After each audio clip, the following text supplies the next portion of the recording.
Good morning and welcome to the Berry County Board of Commissioners meeting for February 10th, 2026. If Commissioner, staff, and guests would please stand for our invocation and Pledge of Allegiance. Heavenly Father, we just thank you for this beautiful day. We thank you for the bright sunshine this morning. We ask that you continue to bless us and guide us and keep us safe as we go through this little cold snap that's turning warmer all the time. Just bless this board and all our constituents to guide us and help us and lead us in a direction that makes the best decisions for all of our constituents in Berry County. In your name we pray. Amen. I pledge allegiance to the flag of the United States of America and to the republic for which it stands, one nation, under God, indivisible, with liberty and justice for all.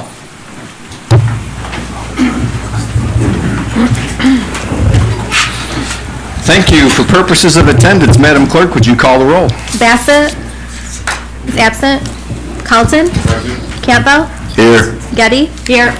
Hatfield? Here. Smoker? Here. Tunison? Here. And Jackson. Here. Thank you. And before we get started, I'm going to steal Rick's thunder and just say, Commissioners, please have your mics turned on and move up close so Rick can hear you as well as everybody else in the audience. So, reports from state and county officials. Are there any state and county officials that would like to give an update to the board this morning? We have some leaving, I see, so. Are we on? Yes. All right. This is John Cox. We'll be swearing him in here, and he'll be our newest deputy we got. So, John, I just need your right hand. It's real easy. Do you solemnly swear or affirm that you support the Constitution of the United States of America, the Constitution for the State of Michigan, and that you'll faithfully discharge the duties of the office of Deputy Sheriff in and for the City of Hastings, County of Berry, and State of Michigan, according to the best of your ability? Yes, sir, I do. Welcome aboard. Thank you. We need that young woman's signature back there.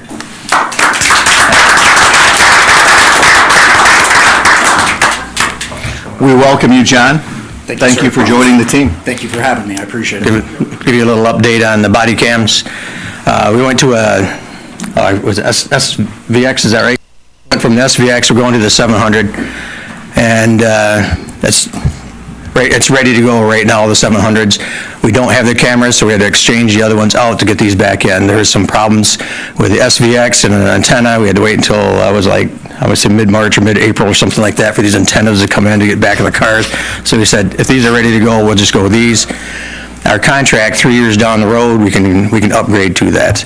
And right now, it doesn't look like there's going to be a cost to that. It sounds like that's what they're going to be pushing us towards anyways. So just letting you know what's going on with the big project. So body cams, dash cams, active or in process, or? We got some of the in-car cameras that are ready to go. Okay. They're still installing. Make sure I sign in the right line here while I'm talking. Radios, when are those going to be ready? They're about ready to go right now, aren't they? Yeah, I think they just have to be looked at, like Crouch Communications. Yeah, we got one more step with Crouch Communication for all the mobiles and portables, so that's where we're at with it. Okay. Been a long process. Thanks for the Yes, it support has. on it, though. Yeah. Yep. Oh, what are we looking at for the body cams, another month? Yeah, so sending those other ones back and getting the 700s in, it'll be about a month. Corrections as well? Yes. Corrections already has the 700. Okay. Yeah. Thank you. Thank you. Are there any additional state or county officials that would like to give an update to the board? Hearing none, limited public comment at this time. Any member of the public wishing to address the board may do so for up to 3 minutes. Good morning, Rick Morris, still Harbor Master of the Potomac Lake Yacht Club. And once again, I wish to remind members and guests to speak into the microphone and use your outdoor voice. Right, Gary? Thank you very much for the opportunity to speak. And I thank all of you for all the hard work you do and the things we know about and the things we don't. Because yes, you have all these other committees that most folks don't know about. But I do, and thank you very much. You all take care.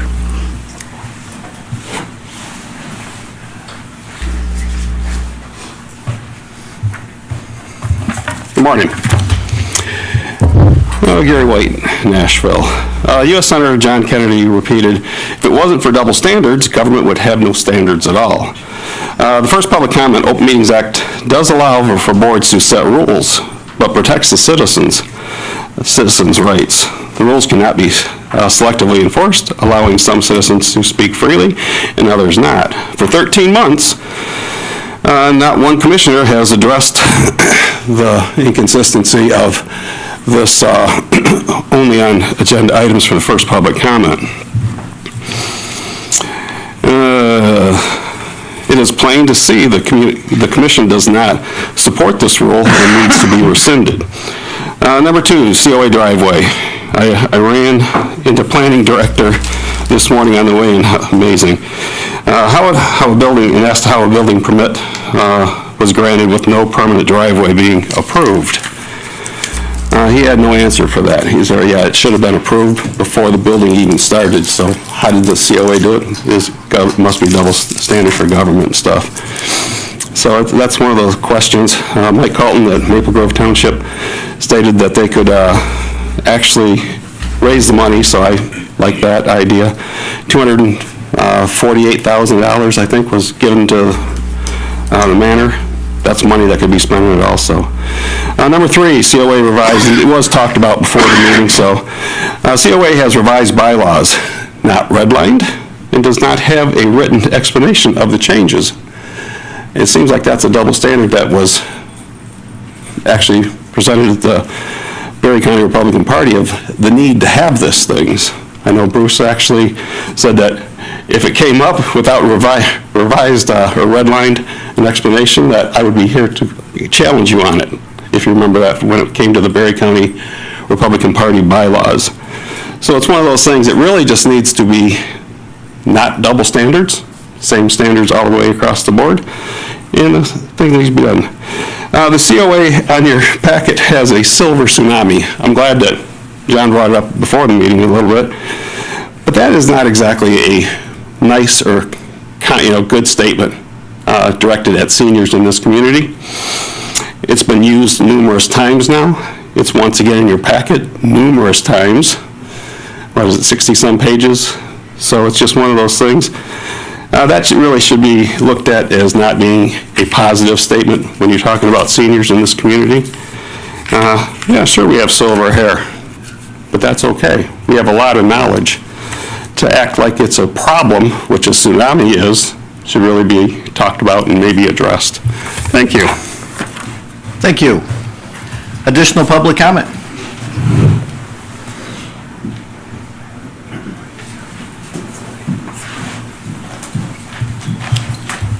Good morning, Tammy Price, Hastings. I'm here just to show my support for the opioid settlement funds and the recommendations that they're making to you today. I think we have some really good programs, and I hope that you adopt the recommendation. Thank you. Specifically for the specialty courts, we have asked for money for pro-social activities, and I want you to know that that isn't just for people to go and have a good time.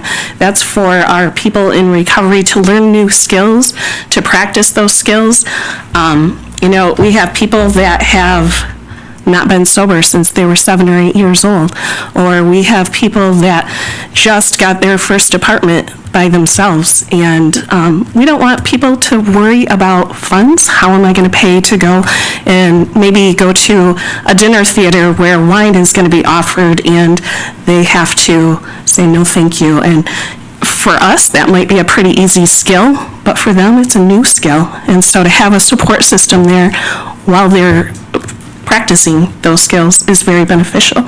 Same thing at a baseball game. We all know that there's lots of alcohol at baseball games, and so to have that sober support system with you in the first couple times that you are building those skills is very helpful.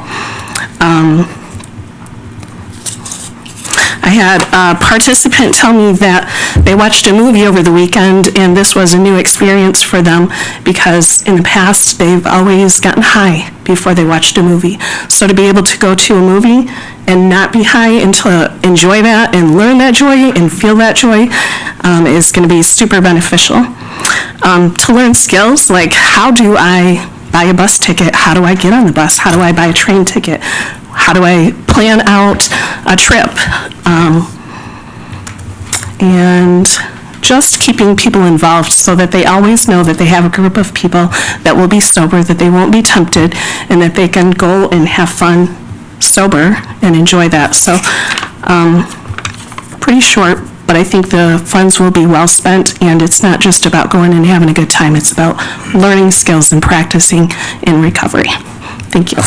Thank you. Additional public comment?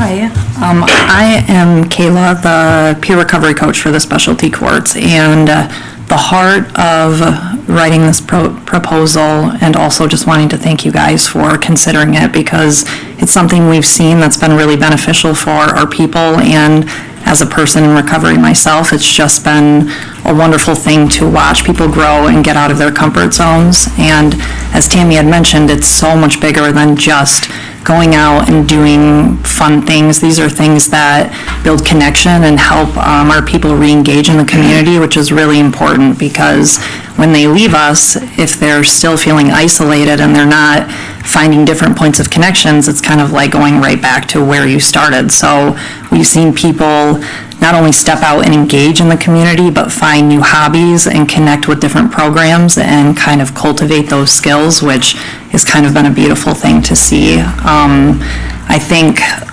a good example of that is us being here today. You know, through the process of considering these pro-social activities and trying to implement them and do what we can with the money people have coming in here, which realistically is not a ton because they're rebuilding their lives, it's not just the activity, but what's come from that, because we have people here today and we're all in a room with people in different walks of life, and through that we're finding connection and we're finding ways to cultivate a new way of recovery, which I think is much bigger than just getting sober. It's about figuring out who you are and what life is going to look like for you moving forward, and I think that's something that this program, the Recovery Through Connection, will offer for people. So thank you for the opportunity and getting me out of my comfort zone as well. I appreciate it. Thank you. Additional public comment? Good morning.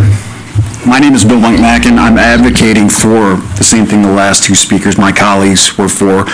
We named it Recovery for Connection, and I just wanted to convey the importance it is to me. I'm a short timer, but the short time I've spent observing everyone that's come into the system is nothing short of monumental. These people sometimes, when they first entering the system, are broken. They lack the social skills that a lot of us have or grew up with. And weren't, able to connect with those. So to make a long story short, how important it is to me, and I usually don't say anything along these lines, but first of all, I don't want recognition. I believe in what we do. And second of all, I don't want people thinking I'm a bank, but currently our situation is when I see people that are unable to attend these events, I personally go there and offer them finances, personally. So what that does is gives them a choice to go out and see these social events. And these aren't just events to piggyback off what Mrs. Price said. These are connections with people that care about you and genuinely want to see you do better. And that's a huge piece of the puzzle. It's a cornerstone for a lot of those people's personal rebuilding projects. So with that being said, thank you for your time and your consideration today for such an important piece to my colleagues and I. Thank you. Additional public comment?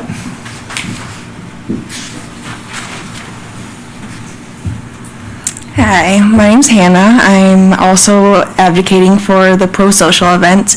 I am personally in their sobriety corps, and I'm here to speak how it has helped me. When I entered the program, I was in a very dark place, along with a lot of people I know. And like Ms. Price said, a lot of people isolate for years and years, and when you enter, you don't want to do anything. You're feeling like crap about yourself.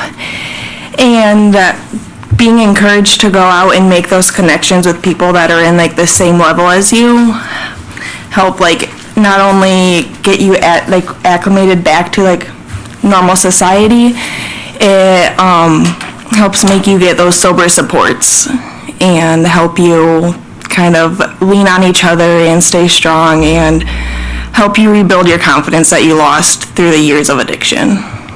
And that is all I have to say. It also pushes you out of your comfort zone like I am right now, as you can tell. Great job. Thank you, Hannah. Thank you. Additional public comment? Hearing none, we'll move ahead with our agenda. Approval of the written agenda. At this time, does any member of the Board of Commissioners may ask for an item to be removed from the consent agenda and placed under items for consideration? Hearing no such request, does any commissioner wish to change the agenda additionally? Hearing no such request, the agenda is approved as written. Various correspondence. Does any commissioner have correspondence they'd like to share with the board? Hearing none. Consent agenda. Commissioner Tunison. Thank you, Mr. Chair. Approval of January 27, 2026 Board of Commissioner meeting minutes. Is there support? Support. Motion by Tunison, support by Hatfield for all items listed on the consent agenda. Discussion is not allowed and a roll call vote is required. All those in favor vote aye, opposed vote nay. Madam Clerk, would you call the roll? Bassett is absent. Carlton? Aye. Campbell? Aye. Getty? Aye. Smelker? Aye. Tennyson? Aye. Hatfield? Aye. And Jackson. Aye. The consent agenda is approved. Presentations, we have none this morning. Public hearings, we have none this morning. Items for consideration. Item A, the chair would entertain a motion for approval of prepaid invoices in the amount of $3,831,269.42. So moved. Hatfield. Support. Motion by Hatfield, support by Getty for approval of prepaid invoices in the amount of $3,831,269.42. Discussion? Madam Clerk, would you call the roll? Carlton? Aye. Campbell? Aye. Getty? Aye. Smelker? Aye. Tennyson? Aye. Bassett is absent. Hatfield? Aye. And Jackson. Aye. The motion is approved. Item B, the chair will entertain a motion for approval of claims in the amount of $202,993.76. So moved. Support. Motion by Smelker, support by Tunison for approval of claims in the amount of $202,993.76. Discussion? Hearing none, Madam Clerk, would you call the roll? Campbell? Aye. Getty? Aye. Smelker? Aye. Tennyson? Aye. Bassett is absent. Carlton? Aye. Hatfield? Aye. And Jackson. Aye, the motion is approved. Item C, the chair would entertain a motion for approval of the Commissioner's reimbursement mileage in the amount of $255.93. So moved. Support, Campbell. Motion by Smelker, support by Campbell for approval of Commissioner reimbursement mileage in the amount of $255.93. Discussion. Madam Clerk, would you call the roll? Getty? Aye. Smelker? Aye. Tennyson? Aye. Bassett is absent. Carlton? Aye. Campbell? Aye. Hatfield? Aye. And Jackson. Aye, the motion is approved. Next on our agenda, item D, Courtney. Morning. How are you guys today? Awesome. The sun's shining? I know, right? It's gonna warm be out. above freezing, Yeah, you know? I'm not delivering food in a blizzard. That's always a good day. Courtney Zinni, Executive Director of Berry County Commission on Aging. I'm a City of Hastings resident as well. So I did come today to present our revised bylaws for our organization, but I did think it was also a good time to share our 2025 service numbers with you. I do have a lot of information to share. I will try to move right through it, but I do have a favor to ask. As we talk to our community members, as we talk to our service recipients, even to some of our community partners, what our staff is hearing repeatedly is that no one knows exactly what we do. And for me, that's hard. I'm like, what do you mean you don't know what we do? So my favor today is to not tune me out. It's a lot of information that's going to be coming at you, but it's really important because you are our advocates as well, and ambassadors for our organization. So I do not have a song and dance number to make any of it any more interesting. I can't carry a tune, so you don't want to hear me sing anyway, but so we will just get into all the nitty-gritty here. So what is the mission of Berry County COA? It's to provide innovative services and resources that promote and support independence, dignity, and quality of life throughout the journey of aging for Berry County seniors and their families. Our funding sources include the Older Adult Millage, funded by local taxpayers, state and federal grant dollars under the Older Americans Act, Berry County United Way allocations, cost-share contributions from service recipients, and donations from our generous community. We have three main core service areas: in-home care, adult day service, and nutrition services. We have 9 employees who provide personal care, light housekeeping, and respite services to seniors in their homes. As we age, these tasks become more difficult to complete due to health and mobility issues. Last year, our employees provided over 9,000 hours of home care services, allowing those seniors to remain independent in their homes. Employees drive nearly 2,000 miles each month to ensure accessibility of this service to all areas of the county. Nutrition services is our highest used service. Last year, we served over 9,600 meals at our 3 dining locations. We delivered nearly 58,000 meals to homebound seniors and their caregivers. Once you add in the restaurant card program, over 72,000 meals were received at no or low cost by Berry County seniors in 2025. Adult Day Service offers day programming for those with dementia, Alzheimer's, or other cognitive impairments. This program provides a safe and enriching environment for Berry County seniors. Last year, over 9,400 hours of care were provided. While these numbers are impressive, Berry County COA doesn't stop there. We work to connect seniors in social and economic need to other community resources. We provide financial assistance in cases where other resources may not be available. We provide a hospital equipment rental program for walkers, wheelchairs, toilet seat risers, and the like. We're a host site for United Way's VITA program that provides free income tax preparations for qualifying seniors. We have trained volunteers who provide free one-on-one health benefit counseling for Medicare beneficiaries. We host lunch and learns and other community informational meetings. We provide space for a variety of exercise classes. We also know that isolation can have many negative effects on seniors. Their mental health may decline as they experience feelings of loneliness, depression, and anxiety. Isolation can lead to a sedentary lifestyle, which can worsen physical health problems such as obesity, cardiovascular disease, and a weakened immune system.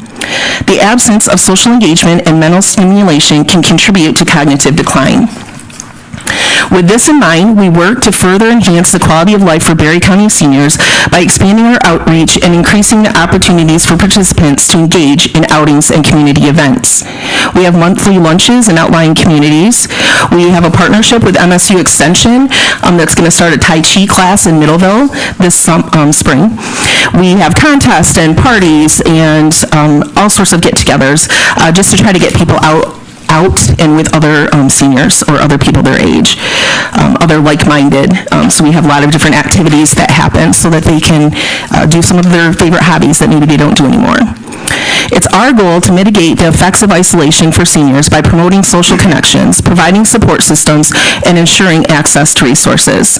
Last year, we recorded nearly 140,000 contacts with Berry County seniors. I really think that that's a huge number, and I also can tell you that number's probably not accurate. It's higher because we can't capture every single contact that we're having, and so I am proud of that. Our staff of 35 with that many contacts each year, that's a big thing. That's an important thing. I have talked about the Silver Tsunami before and the fact that the 65-plus age group was the fastest growing in Berry County between 2010 and 2022. In that time, the 65-plus age group increased 46.6%. Recently, one of our board members posed the question, is there data available that shows how many people will turn 60 and in turn will qualify for COA services each year? I thought this was like, I'm like, seriously? You really want to know this? Like, where am I going to get this? Do you know the chamber has amazing data? Like, Nicole had it to me within 2 days. It was crazy. So if you need any sort of data about the population, reach out to the chamber. They were great. And the data that came back was extremely interesting. More than 3 times the number of Berry County adults will turn 60 this year as did in 2025. That number nearly doubles again in 2027. So what's ahead for COA? The board is currently working on strategic planning. You all got a link to a survey. Have you filled it out? Probably not. Could you please fill it out this week? It would be extremely helpful for us. And we're also looking forward to moving into our new activity and resource center later this summer.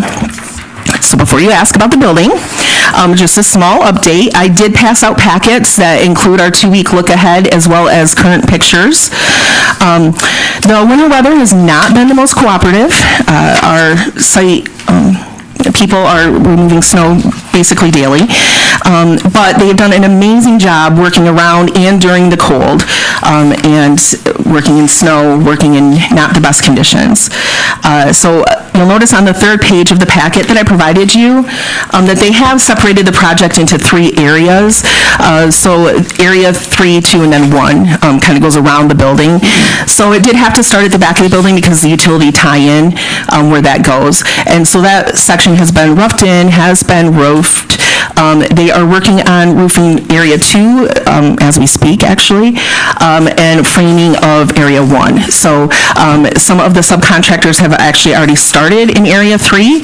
So the idea is that they're kind of following each other, the subcontractors. So work is happening in each of the areas, just at a different point of project completion. A weather barrier has been placed between areas 1 and 2, and some of the roughing inspections are going to take place this week. Hopefully, area 2 will also be weather tight by the weekend, and trusses will be going up on the final area next week. I know some were delivered yesterday, so super exciting. If you can really see a lot going on if you drive by the site frequently right now, so. Okay, so that was a lot of information. I did try to forewarn you. So are there any questions on any of that before I go to our bylaws? Questions from commissioners? Commissioner Getty? I think the chart and the numbers and the number of seniors that we're anticipating having to serve is shocking, even though we've known it's been coming. So where do you see that impacting the services that you're providing now, in the greatest way? Yeah, so I think, and we've kind of talked about this before, right? It's different providing services for 60-year-olds as it is providing services for 85-year-olds. And so COA really needs to recognize that, and our 60-year-olds of today aren't like our 60-year-olds of, 30 years ago.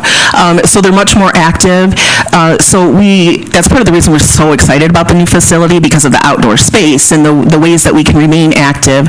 And pulling those people in as volunteers, we do have a group right now, I won't share their average age because they would, but of Friends of the COA group right now that have really gotten involved with that volunteering, and we would consider them of that younger senior age group.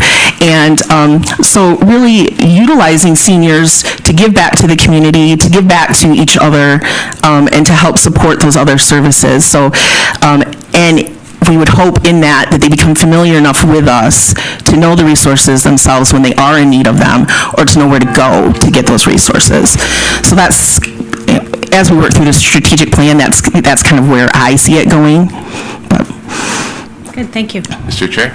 Yeah, Commissioner Galton. This is more of a comment, more than a question. As far as anyone that's got a problem with Silver Tsunami, I'm also a member of the Humana Silver Sneakers Club. But I have heard an alternative term for silver hair, and that is senior blonde. Thank you. Commissioner Snow? Nothing after that. Commissioner Tennyson? Thanks, Courtney. Can you elaborate a little bit on Meals on Wheels, how that's going to transform from getting it out of area to what Harvest Point, then the cooperation between the two? Yeah, so we've actually started locally sourcing our food, which means it's being made at Harvest Point in their kitchen. That started last week. I think both organizations would say it was a rough week, but a really a good week. When we got to the end of the week, it was like, okay, we can do this. Kudos to Harvest Point staff. They are amazing. They've taken every feedback that we've given. Our regular participants are used to certain things, so sometimes change is different. And so Harvest Point's rolling with those punches and stuff. So we're getting lots of compliments on the menu changes, that they like the choices and the options. So like I said, we're 6 days into it. We feel that we're on a good roll, but it is nice to be able to say that. And so one of the big changes, and this is what I really like, is our meals were going out frozen before. Seniors had the choice, the ones that were going out to be home delivered, had the choice between a frozen meal or a cold meal, so it was like a sandwich and pasta salad or something. Our warm meals now do include a warm entree, but we're able to add fresh fruit or a tossed salad, so we're able to incorporate some of those fresh items to that as well, because Harvest Point's making them one day, they're going out to the clients the next day. So they're not something that's sat in the freezer for a week or a month. So we're super excited about that piece of it. Absolutely. Commissioner Campbell? No, that was the question I had. Thank you, Bob. Sorry, Bruce. At the Thornapple meeting the other day, they did discuss that they were starting that up and stuff. I was curious how that went. You enlightened me on that, and first weeks of anything is always rough, so it'll just get better and better. It will. My mom absolutely loves the meal deliveries. She loves talking to your drivers. I'm thinking she almost loves that as much as she likes the food. So. Probably. Our drivers are a very special bunch, yes. They are. Yep. Commissioner Hatfield? I have no questions. Okay. It's just nice driving past and continuing to watch the progress. Yeah. Frankly, given the weather we've had, it's amazing that they have kept as close to schedule as they have. Yeah. Yep. They're doing a great job. Yep. Mr. Chair, I think Frederick has really been a great partner out there, and that's just my opinion, but I've witnessed a lot of, and they've directed people in the right direction too. So, I mean, that was a really good move that we hired them to do that, so. Yeah. Wonderful. Let's go ahead and get into the bylaw changes. All right. So in your packet, you received a draft of revised bylaws for the COA. After 50 years in existence, with just minor tweaks here and there to the original bylaws, we did decide that it was time to do a thorough update. So that process looked like it started with 2 members of our Personnel and Finance Committee, pulling bylaws from 3 similar organizations, and then going through and making suggested additions and revisions. From there, I took their suggestions and compared to 2 additional organizations and made a few additional revisions. They were then sent to board members for review and discussion. Our board did approve those at our last board meeting. So some of the key changes, the formatting is updated. Again, when something is typed up on a typewriter 50 years ago compared to now, it's going to look different. And so some of the sections were moved around just a little bit more for clarity. Vision was updated. The chairperson and vice chairperson terms were changed from 1 year to 2. The duties of the chairperson, vice chairperson, and secretary were updated to match an internal document that had been being used to describe those positions. And then likewise, the duties of the executive director were updated to reflect the job description, which was updated in August of 2024.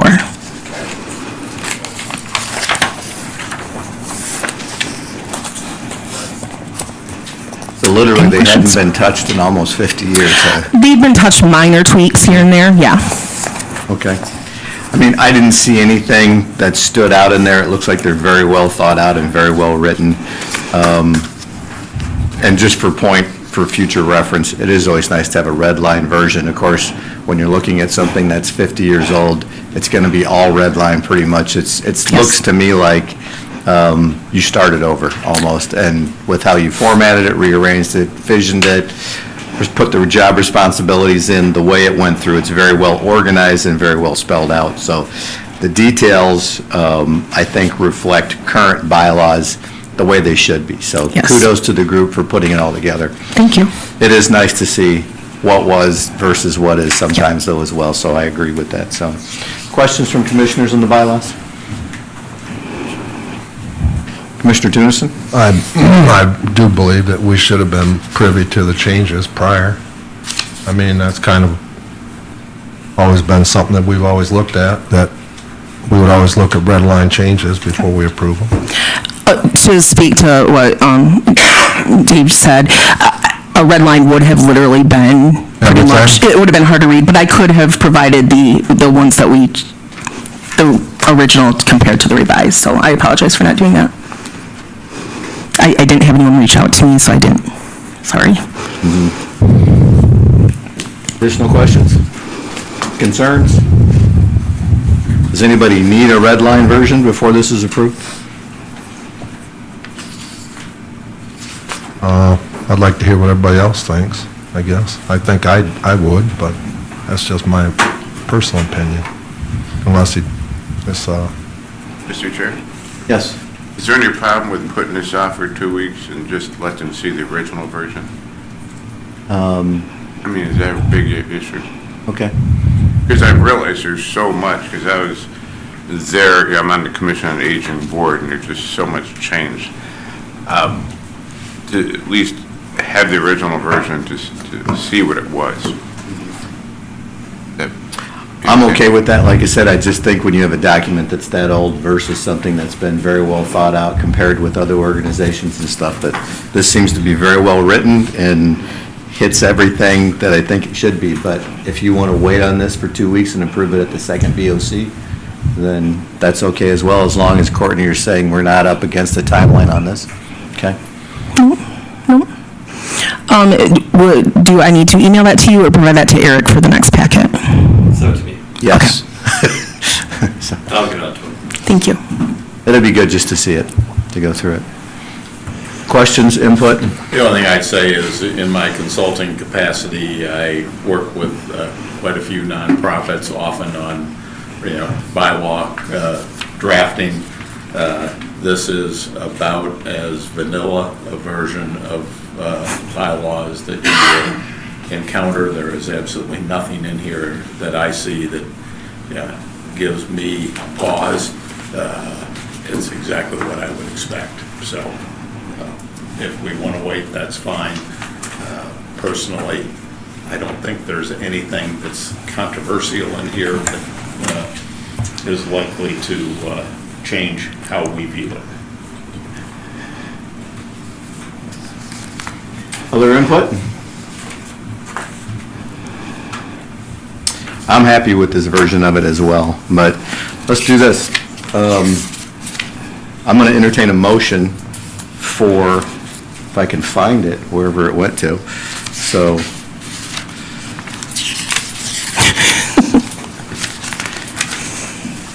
apparently, I don't have the motion, but I have it now. I'm going to entertain a motion. We'll vote on it. If it goes down, we will get the red line version. In any event, if you would please send a copy of the red line version, whether it passes or fails, to Eric, so we can all see it and review it. So, the chair would entertain a motion to approve the revised bylaws for the Berry County Commission on Aging. So moved. Support. Motion by Getty, support by Hatfield, for approval of the revised bylaws for Berry County Commission on Aging. Further discussion? Madam Clerk, would you call the roll? Smucker. Yes. Tunison. Nay. Carlton. Nay. Campbell. Aye. Getty. Aye. Hatfield. Aye. Jackson. Aye. The motion is approved. Thank you. Please send us that. Courtney, would you have a minute after the meeting, too? Yes. Thank you. didn't know if you were on a timeline today or not, so.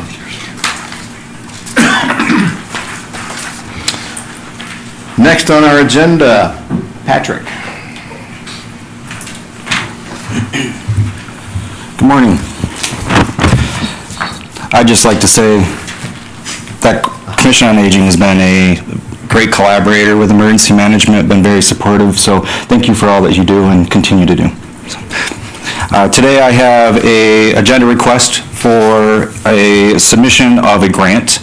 The grant being the HMEP grant, or Hazardous Materials Emergency Preparedness Grant. This allows us to have a reimbursement of $1,500 to the local emergency planning committee, which is required by our statutes and our legislation for oversight of Tier 2 facilities. So this would allow us to purchase a Tier 2 manager subscription, which we do not currently have. The subscription only costs $150. This grant would reimburse and cover that. We can purchase additional subscriptions for the $150, and whatever we don't use out of that $1,500 would go towards supporting a local emergency planning committee. So the yes. Okay. Questions from commissioners? It's pretty straightforward. We see these grants on a regular basis. This isn't anything immense in the amount of $1,500, but every dollar that we're not bringing out of pocket is important. And I appreciate the communication. We've seen a lot of information from you being on that committee, a lot of training, a lot of opportunities to get involved and learn. So I appreciate the job you're doing taking over there, so. Thank you. I appreciate hearing that. I know it's a lot sometimes, and I actually had so much that I was trying to push out that I actually had to start scheduling them for a week out because there was just too many things that I was inundating everybody with. So I do try to pay attention to that. I don't try to flood inboxes, but I do want to make sure that we're getting the information out in a timely manner as well. So, and I do want to make one other mention on this. We did apply for this last year, but with so much grant uncertainty last year, we did not receive it. There was just federal shutdowns, grants were not being allocated, so this is our second year applying for it. I'm assured that we will get it this time, and they did also indicate that this would not be going away, so this would be something that we can continue to access for the future, so, and which we need to because our EMPG grant keeps going down, and we still haven't received the actual amount. I believe it said that we'd be around 13,000, but that is drastically reduced and continued to, and will likely continue to go down. So anything we can do, to your point, to bring in some more dollars is worthwhile. No. Questions from commissioners? The chair would entertain a motion to recommend approval of the LEPC to submit the fiscal year 2025-26 HMEP grant for eligible reimbursable costs associated with the Tier 2 manager subscription in the amount of $1,500 and authorize the LEPC chairperson to sign. So moved. Support. Motion by Tunison, support by Carlton for approval of the LEPC to submit, for approval for the LEPC to submit the fiscal year 2025-2026 HMEP grant for eligible reimbursable costs associated with Tier 2 manager subscription in the amount of $1,500 and authorize the LEPC chairperson to sign. Further discussion? Madam Clerk, would you call the roll? Carlton. Aye. Campbell. Aye. Getty. Aye. Smoker. Aye. Peterson. Aye. Hatfield. Aye. and Jackson. Aye. The motion is approved. All right, thank you. Thank you. And Courtney also stole my thunder. Usually people don't know what emergency management does, so I will also ask for your advocacy in helping people understand what we do and what I do out there, so thank you. Absolutely. Commissioner Dahl, Drain Commissioner Dahl, former Commissioner Dahl. I forgot my slippers, so I gotta wear my boots. Either that or is it getting deep in here? One of the other. Jim Delberry, County Drain Commission. I brought with me Joe Kalani from Clark Hill to answer any legalities of the full faith and credit. In your packet, you'll find the Shallow Lake petition from 2018, the order of necessity from 18, comp of costs, BOD presentation. The day of review was November 19th to 25. There's a list of improvements that the contractor's going to do that's been bid out, and CL Trucking out of Lansing got that job. And then at the end of your packet, you will find the full faith and credit. Basically, this allows us to go out to banks and say, look, the county's signed their full faith and credit, give us a little better interest rate. Okay. It's basically a technicality. We've done a lot of these, but the project, it took forever to get done. We had quite a time with easements, getting people on board with it. We had a tough time with DEQ, but we did get through everything, and everything's set in permits. And so, any questions, I'll send to Joe. Give us a quick overview of what this project is. We're improving a drain, you're cleaning a drain? Okay, Wall Lake water goes out the Wall Lake Dam, and in 2017-18, it was 6 inches higher than the dam itself because it was backed up. So we chased it all the way down to Shallow Lake, across Kingsbury Road. Kingsbury has a 5-foot culvert. The dam out of Wall Lake is 4-foot opening. At the bottom end of Shallow Lake, which was never part of the drain system, somebody had put in an 18-inch culvert. Now, back before me, according to DEQ Audrey Kirk, she said Russ Yarger and her had met out there and looked at that culvert, but she didn't have any power to do anything about it because Russ said it was over 7 years old, so they don't have any jurisdiction. So that's an 18. The next one is a 24.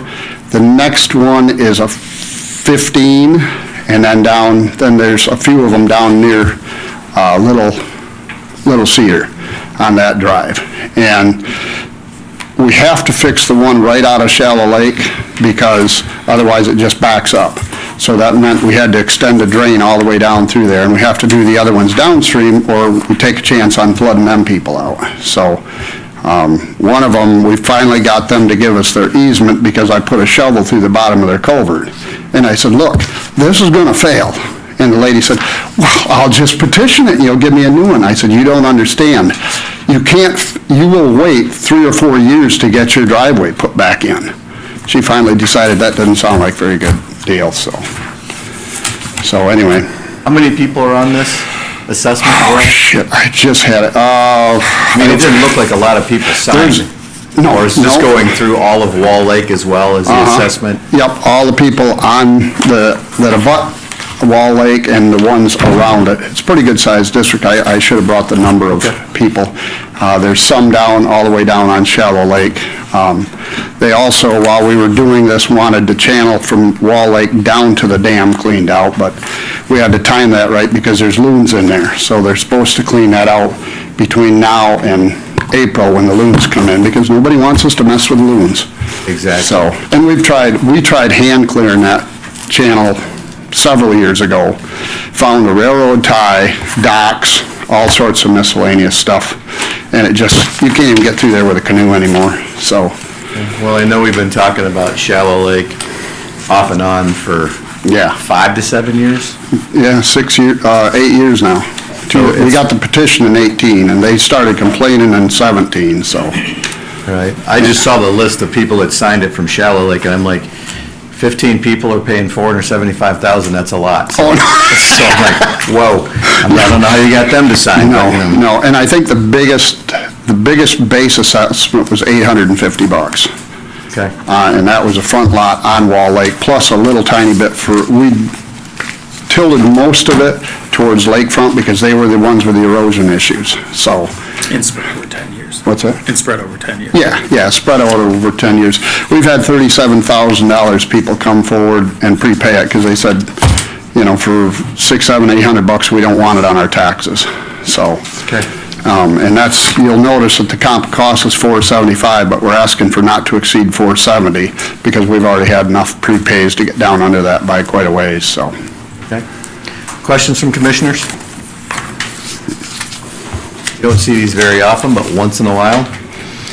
If there are no questions, the chair will entertain a motion for Resolution 26-007, pledging the full faith and credit for the Shallow Lake Drain Project. So moved. Support, Campbell.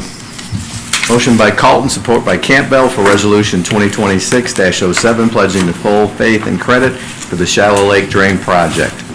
So that's the amount that the county is asking for, is that $470,000? We'll ask the banks for The way it whatever. works is basically, you're secondary security. You're sort of co-signing the note.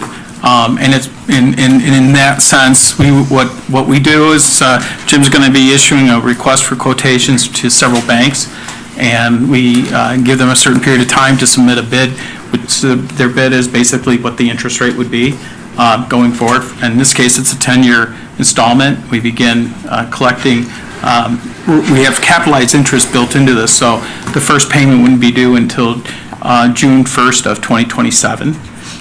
So we'll shop it around and try and get the lowest interest rate. A lot of banks today will not bid on these drain notes without the county's full faith and credit. It's just something more or less the banks are insisting on. There are a few that will still would bid on them without a full faith and credit. For those that are concerned about that, if you have a concern, it's really, like I said, it's very rare that the county's full faith and credit is ever invoked. I have been doing this for a very long time. I've never seen the county, in all the 83 counties in the state, that I've never seen where the county's full faith and credit has had to be invoked on a drain note or a drain bond whatsoever. Would go on the taxes and we collect it kind of back? Yeah, what would happen is basically, if for some reason it required that if something went delinquent or something like that, and you would have the full faith and credit would be invoked, it would really be temporarily, because under the drain code, the drain commissioner has an obligation to immediately reassess for what's necessary to meet the obligation, which is the obligation's the note. So this, again, it's more or less, it's basically you're providing the secondary security. It's limited by your charter and statutory limitations. At the end of the day, having that extra security ultimately lowers that interest rate down with the banks. So what makes the banks want to bid on these is basically these notes are tax exempt and being qualified. What that means is basically the interest rate, they're not paying taxes on the interest they earn on these notes. It's one of the exceptions why municipal financing is attractive to banks and in the marketplace, because you would not be paying interest rates similar to what the general public would be paying in terms of mortgage rates and things like that. So in this case, you're probably looking at high threes, or to mid fours in percentage for an interest rate, which means it's savings for all of your constituents that are part of this drainage district. Okay. And Jim, is the county and Hope Township on the hook for some of this? Yep, and I believe I would expect it'll be 14A for the county plus 5%, which is standard. Michael Brown and I came up with that years ago. The township, I think I'm gonna have to look back. I think Go to there's- your computation of costs. Should be right. Did you bring it? The comp cost is in here, yeah. Yeah, I think it's at the top.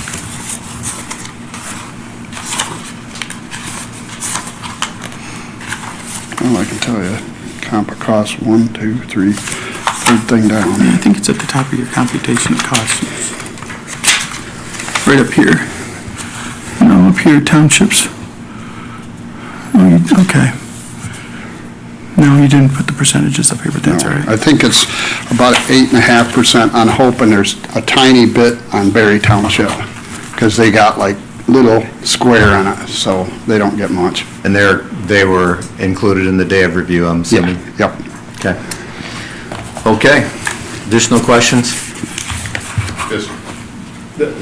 The banks like having the full faith and credit of the county, because the county is a rated in agency, therefore, it puts that in a lower risk classification than if it was issued just to the Drain Commission. So, yeah, that's why they can lower the interest rate more if they have the full faith and credit. Okay. It's common.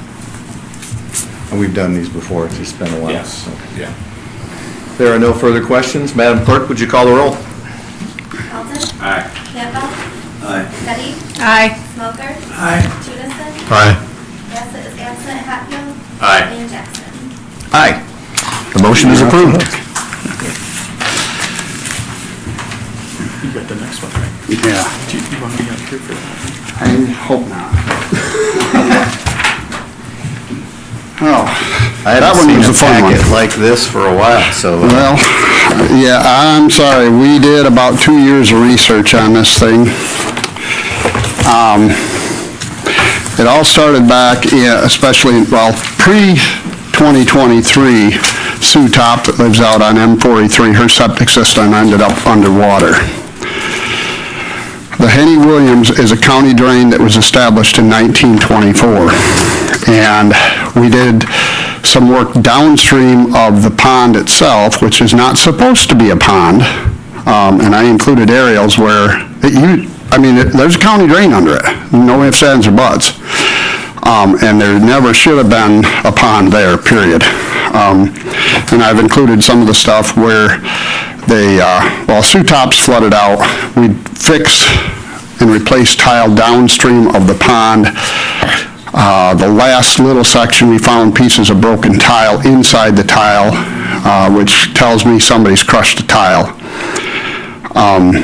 And so let me give you a little background. In '99 and 2000, NRCS worked with Steve DeGroot to create a wetland, quote unquote. And he worked with Tom Doyle. And in here, it'll reference Tom.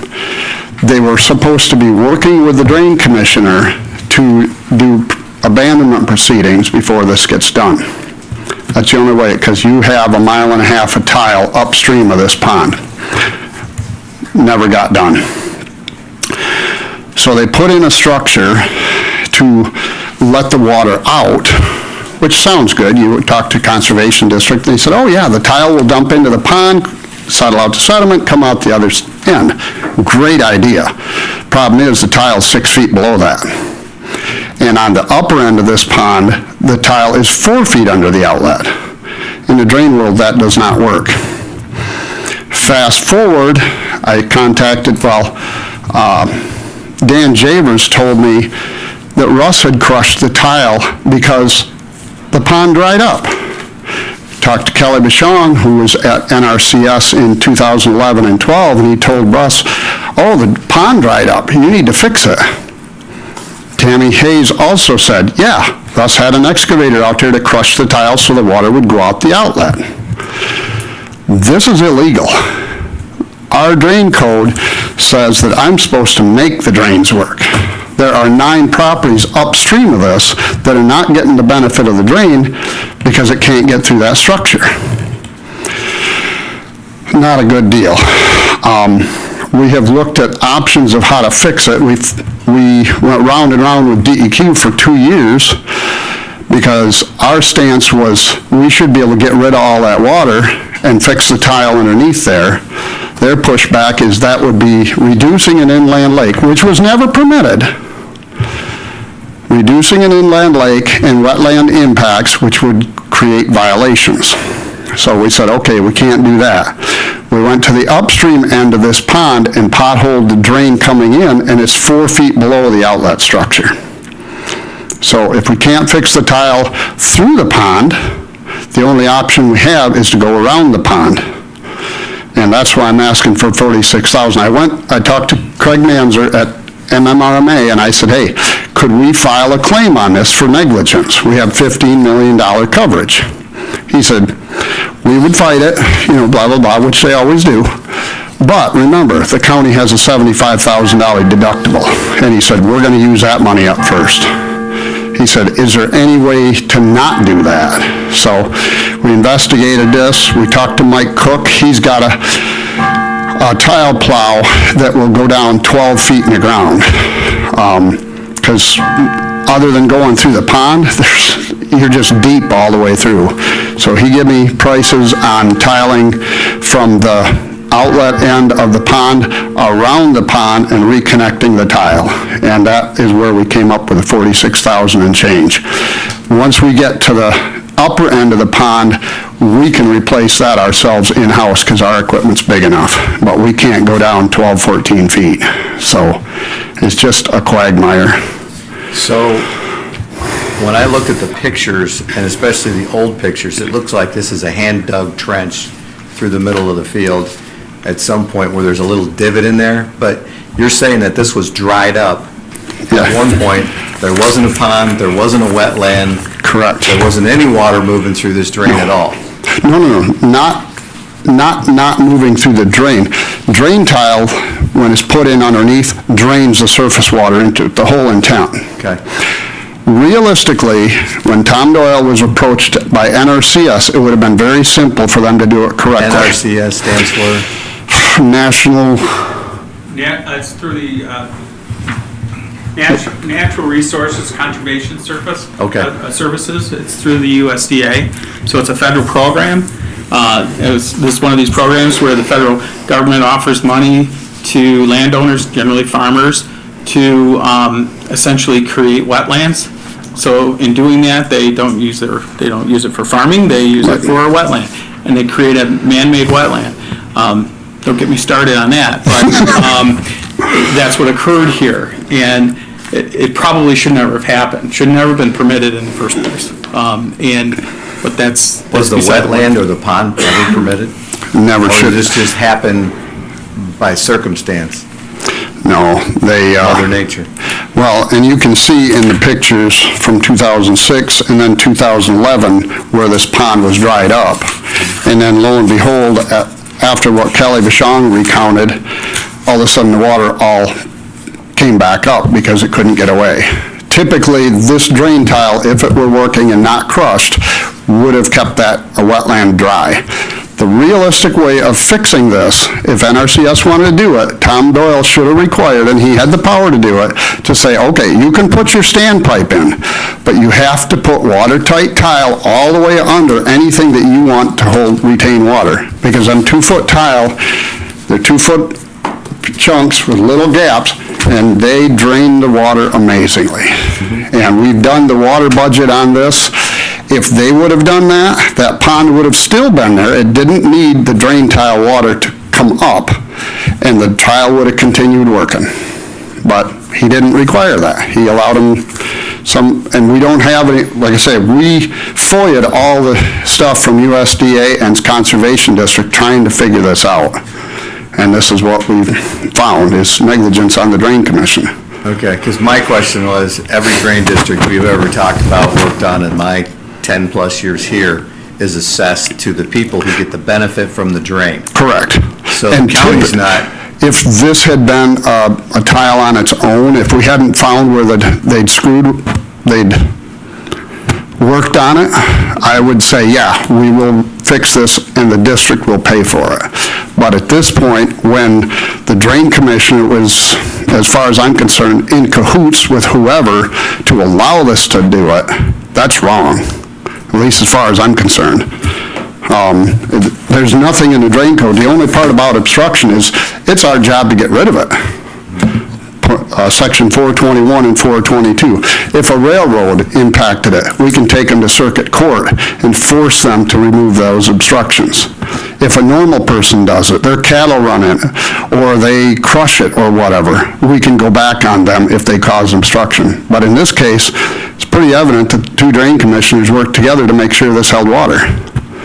So we have evidence that shows that we crushed the tile to stop the outflow? Dan Javer's statement, Tammy Hayes' statement, and Kelly Vachon saying, he said, oh, fix it so it holds water, which he has no power over the drain commissioner to tell him, to force him to do that. And we have pieces of tile that we found downstream that evidently migrated after they crushed it, so. Okay.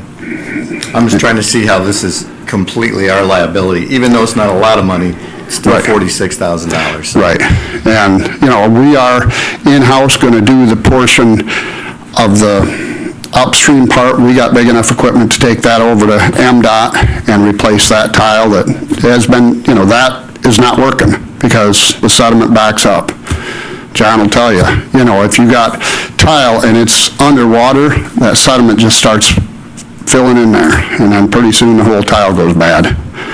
And this one, on the property upstream, Javers' farm, which is now sold, is higher than M43, and that water comes down and backs right back up into it. So it does have, there's 9 properties that should be able to drain and can't be drained because of this, including MDOT Road.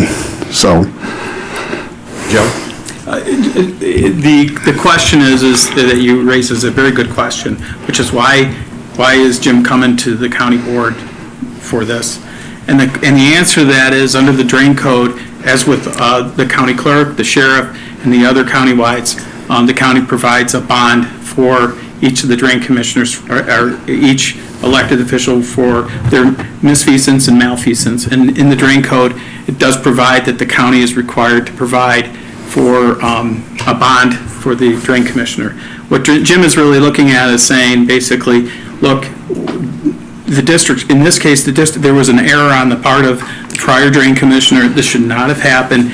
He's now got a problem to fix, and it really falls under that sort of that gray, that area dealing with the bond. And when we approached Craig Manser, and I work with Craig on all different other matters, I asked him about this. This is whether this was the best way to go about it, and Jim thought, well, let's just discuss it with the board. So that's why we're here. yeah, it's just a really crappy deal. We don't have any options? In your opinion, this is...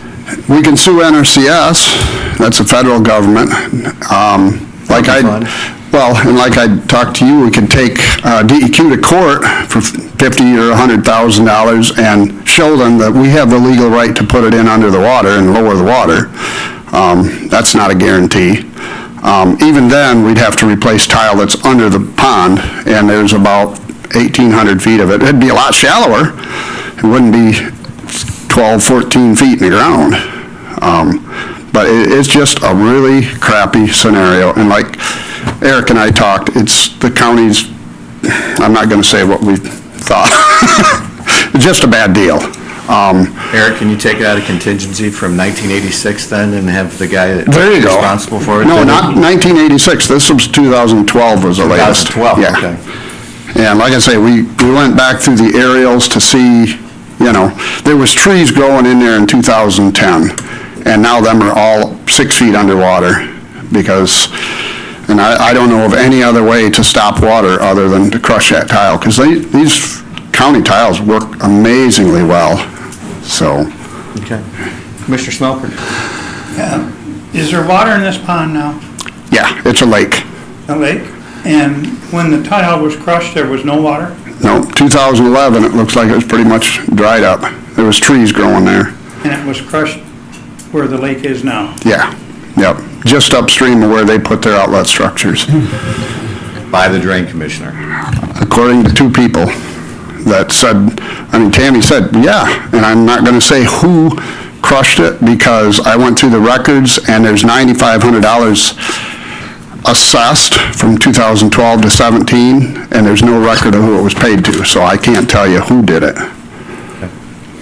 Commissioner Tunison?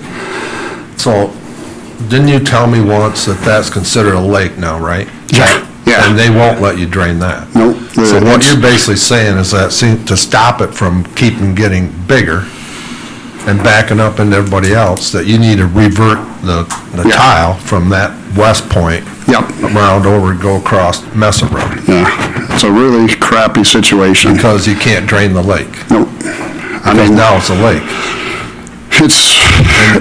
They've overwritten the laws that said anything over 5 acres is considered inland lake now, and it is regulated therefore, so you can't draw it down. So when it really rains, who gets affected by this to the west?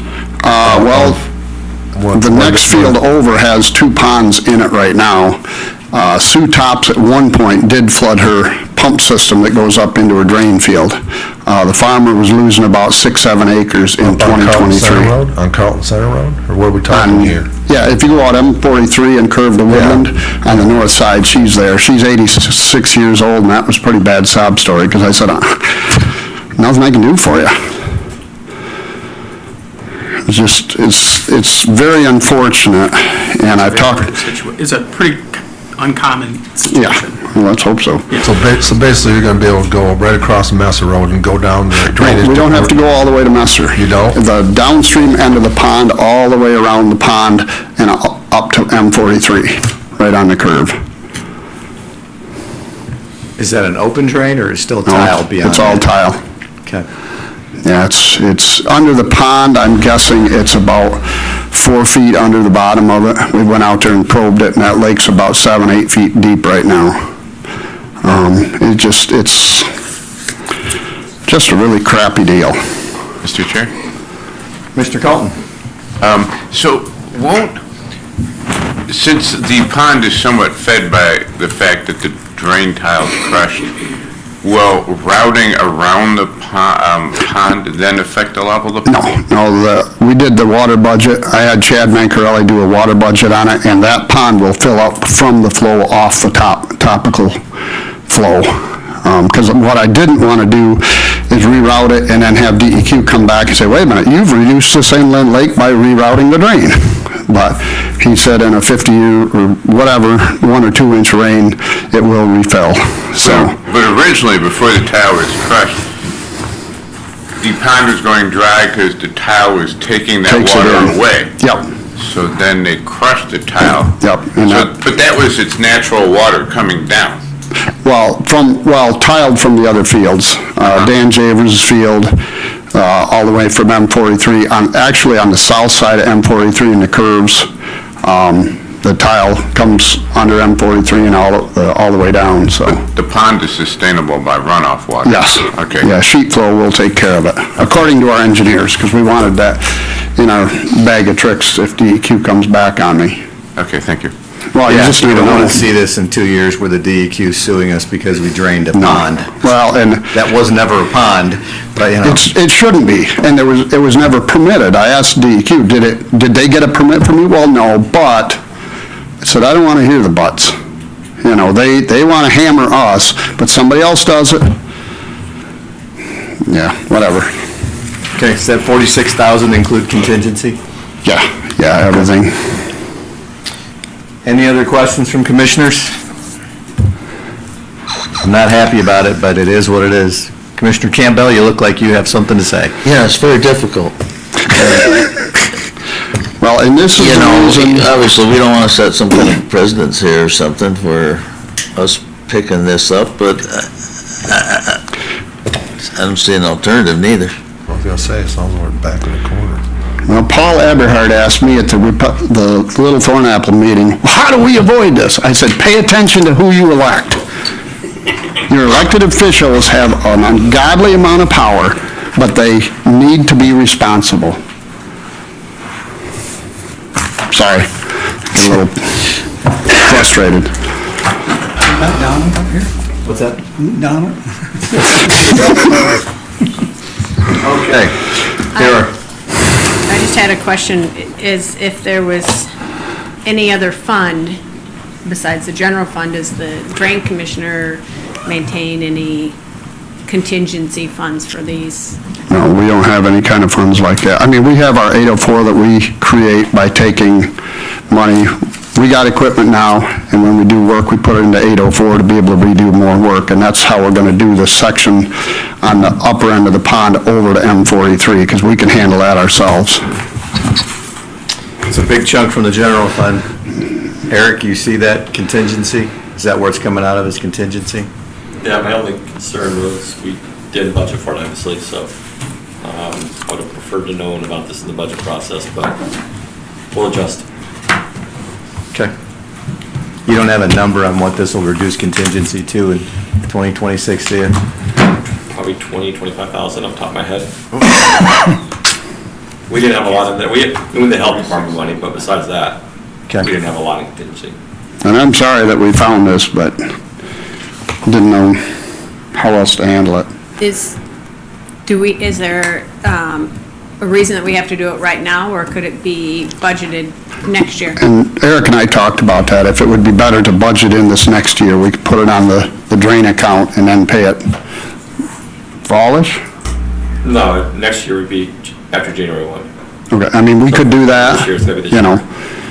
so, or build it as a supplemental, because we will be doing a day of review on this, because we found a lot of parcels that were not in that district originally.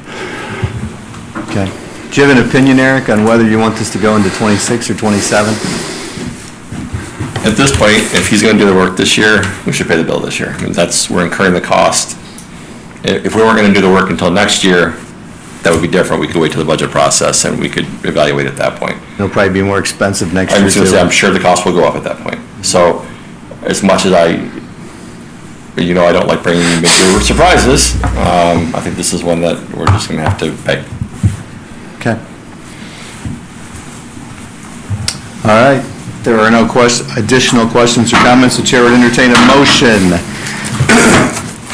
Entertain a motion to request $46,000 from the general fund. $46,010 from the general fund for the reroute of the Henny Williams around the illegally formed pond.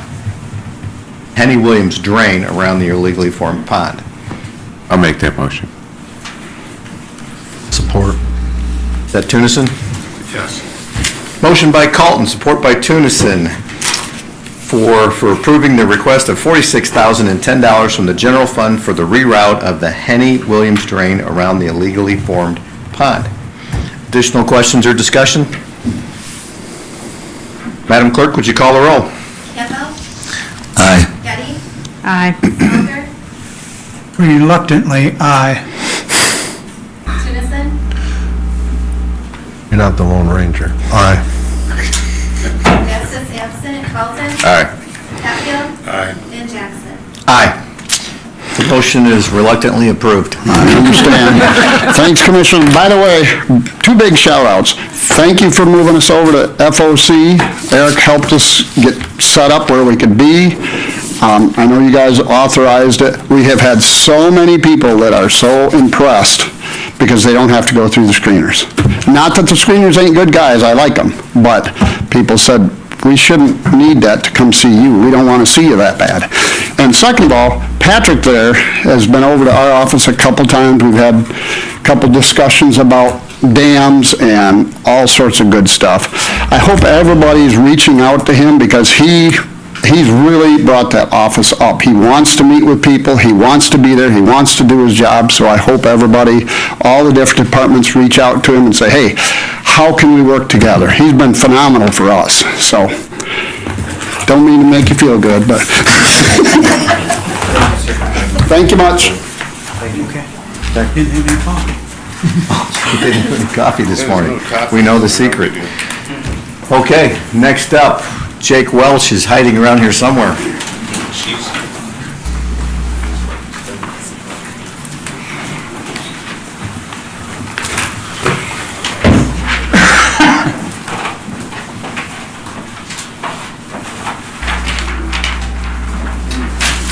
Thank you, sir. Thanks, Jake. Jake.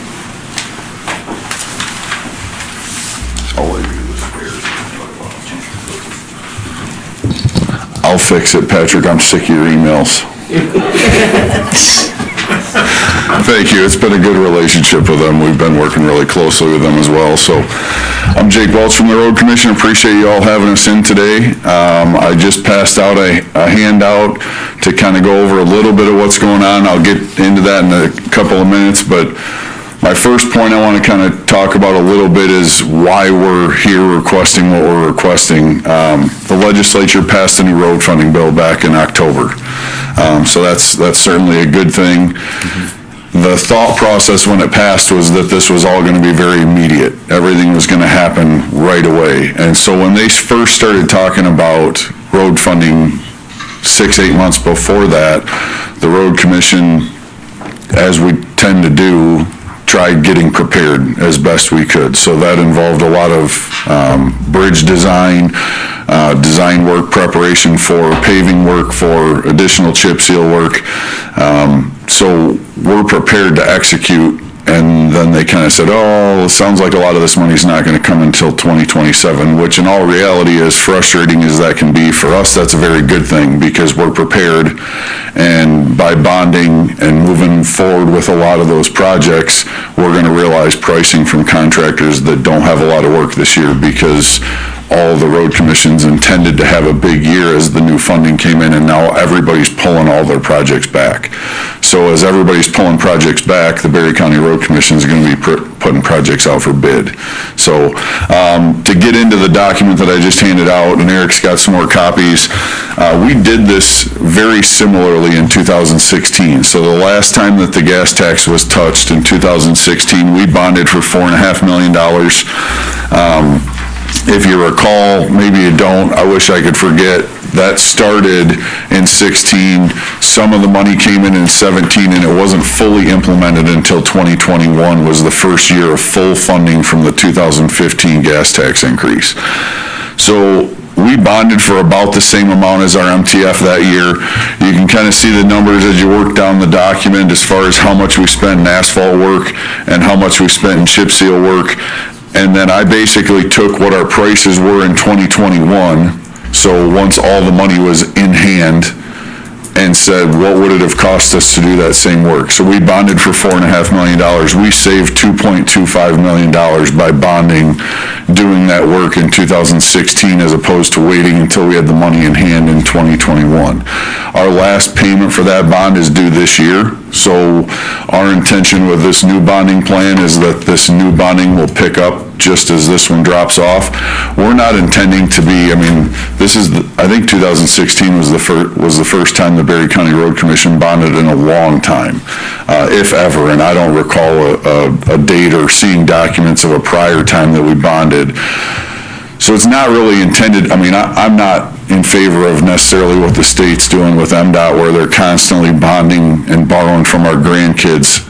We're borrowing from ourselves in the next 10 years, and we're gonna pay it all back with the existing money that we have right now. We'll be able to, we've budgeted that in to be able to continue to cover the bond payment with our current money right now and still have new funds that, as they come in over the next few years, to continue to up the ante and do additional work around the county. So our townships have been a huge supporter of the Road Commission. We meet with all of them in January, so we've actually, tonight, I think I have Hastings Township as my last meeting, my last township meeting, and we'll have met with all 16 townships. All of them have been given detailed information on the road funding plan, the Road Commission's plan with the new funding. A large portion of this funding is intended to go to bridges. Our roads are, and I'll share this again when I come to reveal, or to give you our annual report for 2025, but we have the lowest lowest percentage of poorly rated roads in the state again. This is the 5th year in a row that the Berry County Road Commission's had the lowest percentage of poorly rated roads, which I think is the best metric to say you have the best road system. If you and I drive down the road, they basically break them up into good, fair, and poor. If you and I drive down the road, we're not going to notice the difference between good and fair. I wouldn't even notice it until I slowed down and started looking at the cracks, where they're at, how frequent they are, how wide they are. You'll notice a bad road or a poor road. So I think to have the lowest percentage poor in the state is kind of the metric where the Berry County Road Commission's hung our hat on. We have the best road system in the state of Michigan. This plan is going to further that. This plan is going to continue to push the envelope for the Road Commission to continue to stay at the top of the line, top of the pile.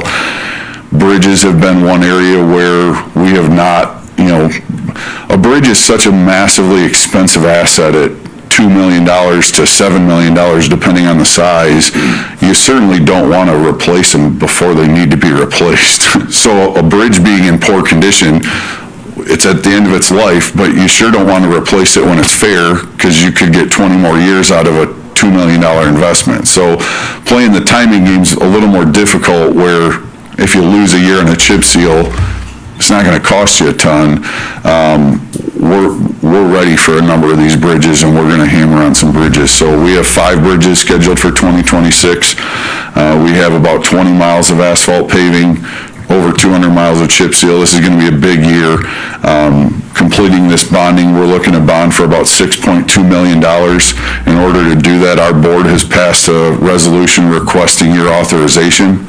You guys have been presented with a resolution today requesting that authorization. If that's indeed granted, we'll go back and at our next board meeting, we'll pass a resolution to sell the bonds, so. Okay.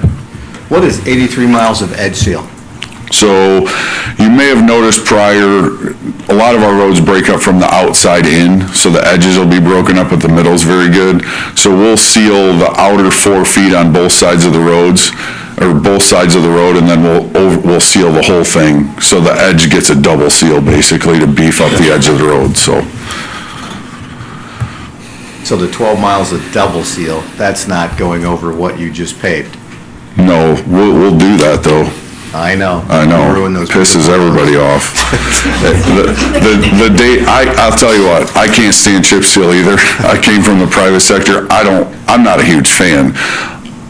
I've seen the data of how long our roads are lasting compared to others around us. I can't argue with it, and I've not only become a fan, I've become a main proponent and probably one of the biggest proponents of the state, in the state of chip sealing your new asphalt, because I've seen what it's done for our system. It's probably the number 1 or number 2 reason why the Berry County Road Commission has the road system we do, because we chip seal those new asphalt paved roads, and I get it.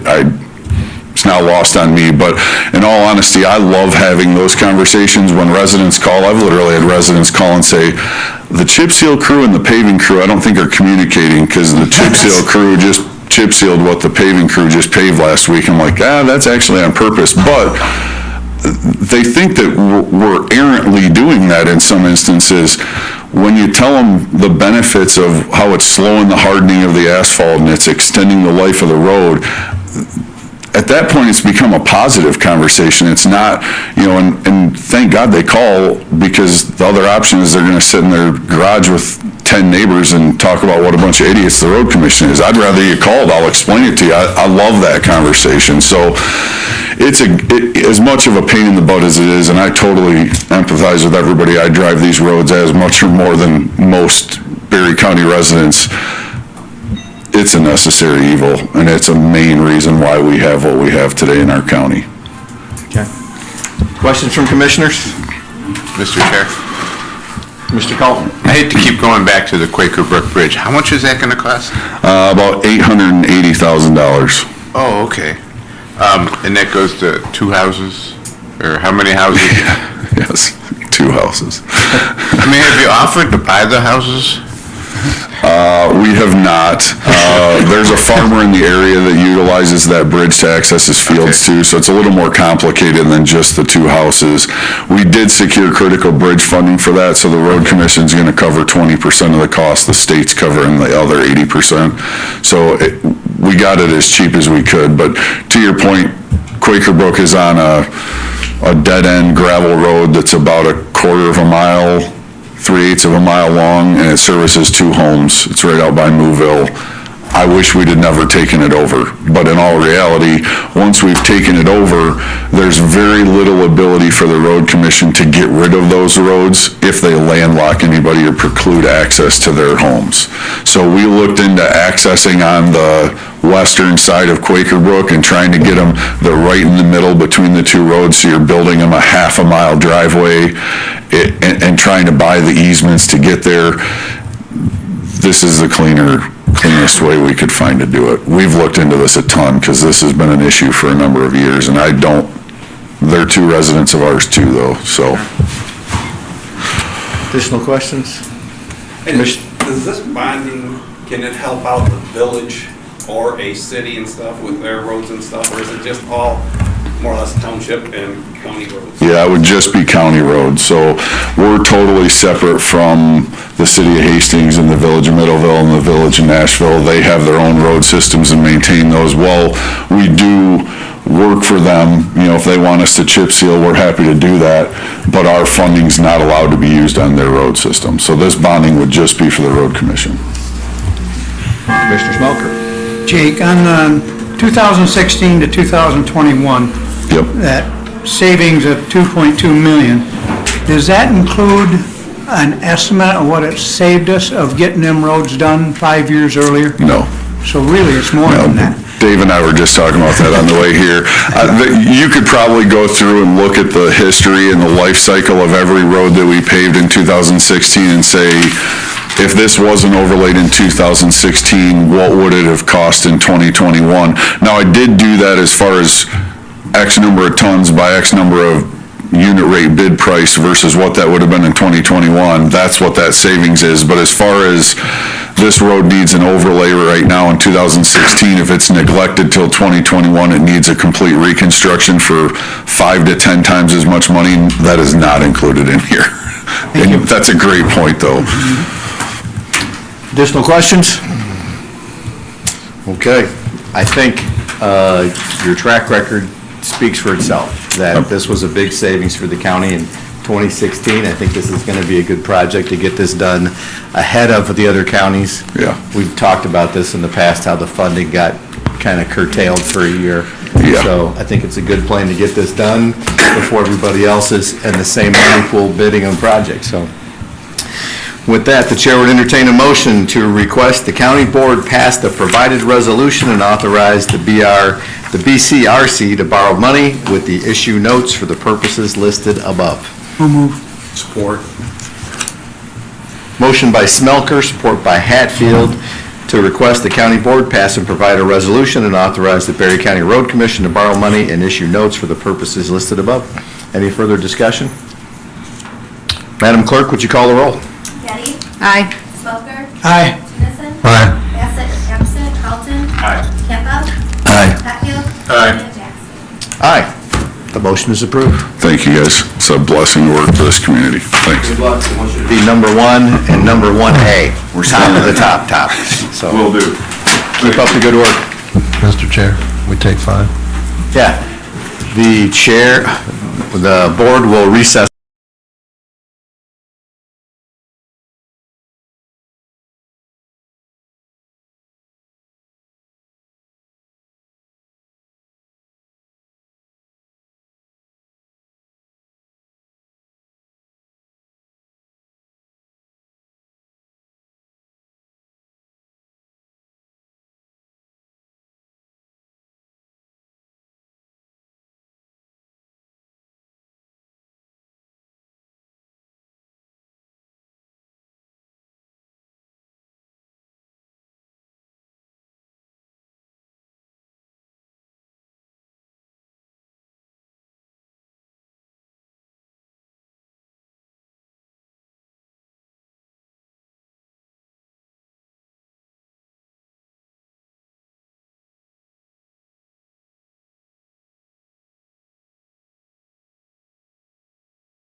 morning. Kick him out of here. Well, Eric's talking to him, I don't want to be rude. Is this working? Rick, can you hear me? Yep, as long as you're close. All right. Good morning. I know you took a break so that Matt and I can talk for the next half hour, right, Matt? Yeah, we'll keep it brief as well. So I think Jake said it very well. We are blessed to work together in this community. As I look around this room, I can say that I know each and every one of you, and I've had the honor of working beside many of you and being the recipient of services such as the Road Commission and their roads, and Commission on Aging, and the services to three of my in-laws and my own parents, and as well as Patrick and everybody present today. I think it's something where we can come to a meeting and learn about water and roads and services for our friends who are 60 plus, and I just want to thank everybody for what they do, including all of you for serving. So we're here today, it's pretty important, and I want to share what I said to Catherine earlier this morning. As this group has come together, the Opioid Settlement Fund's RFP review team that's been led by Bill Mattson, it has been basically it's a case study on how things should go.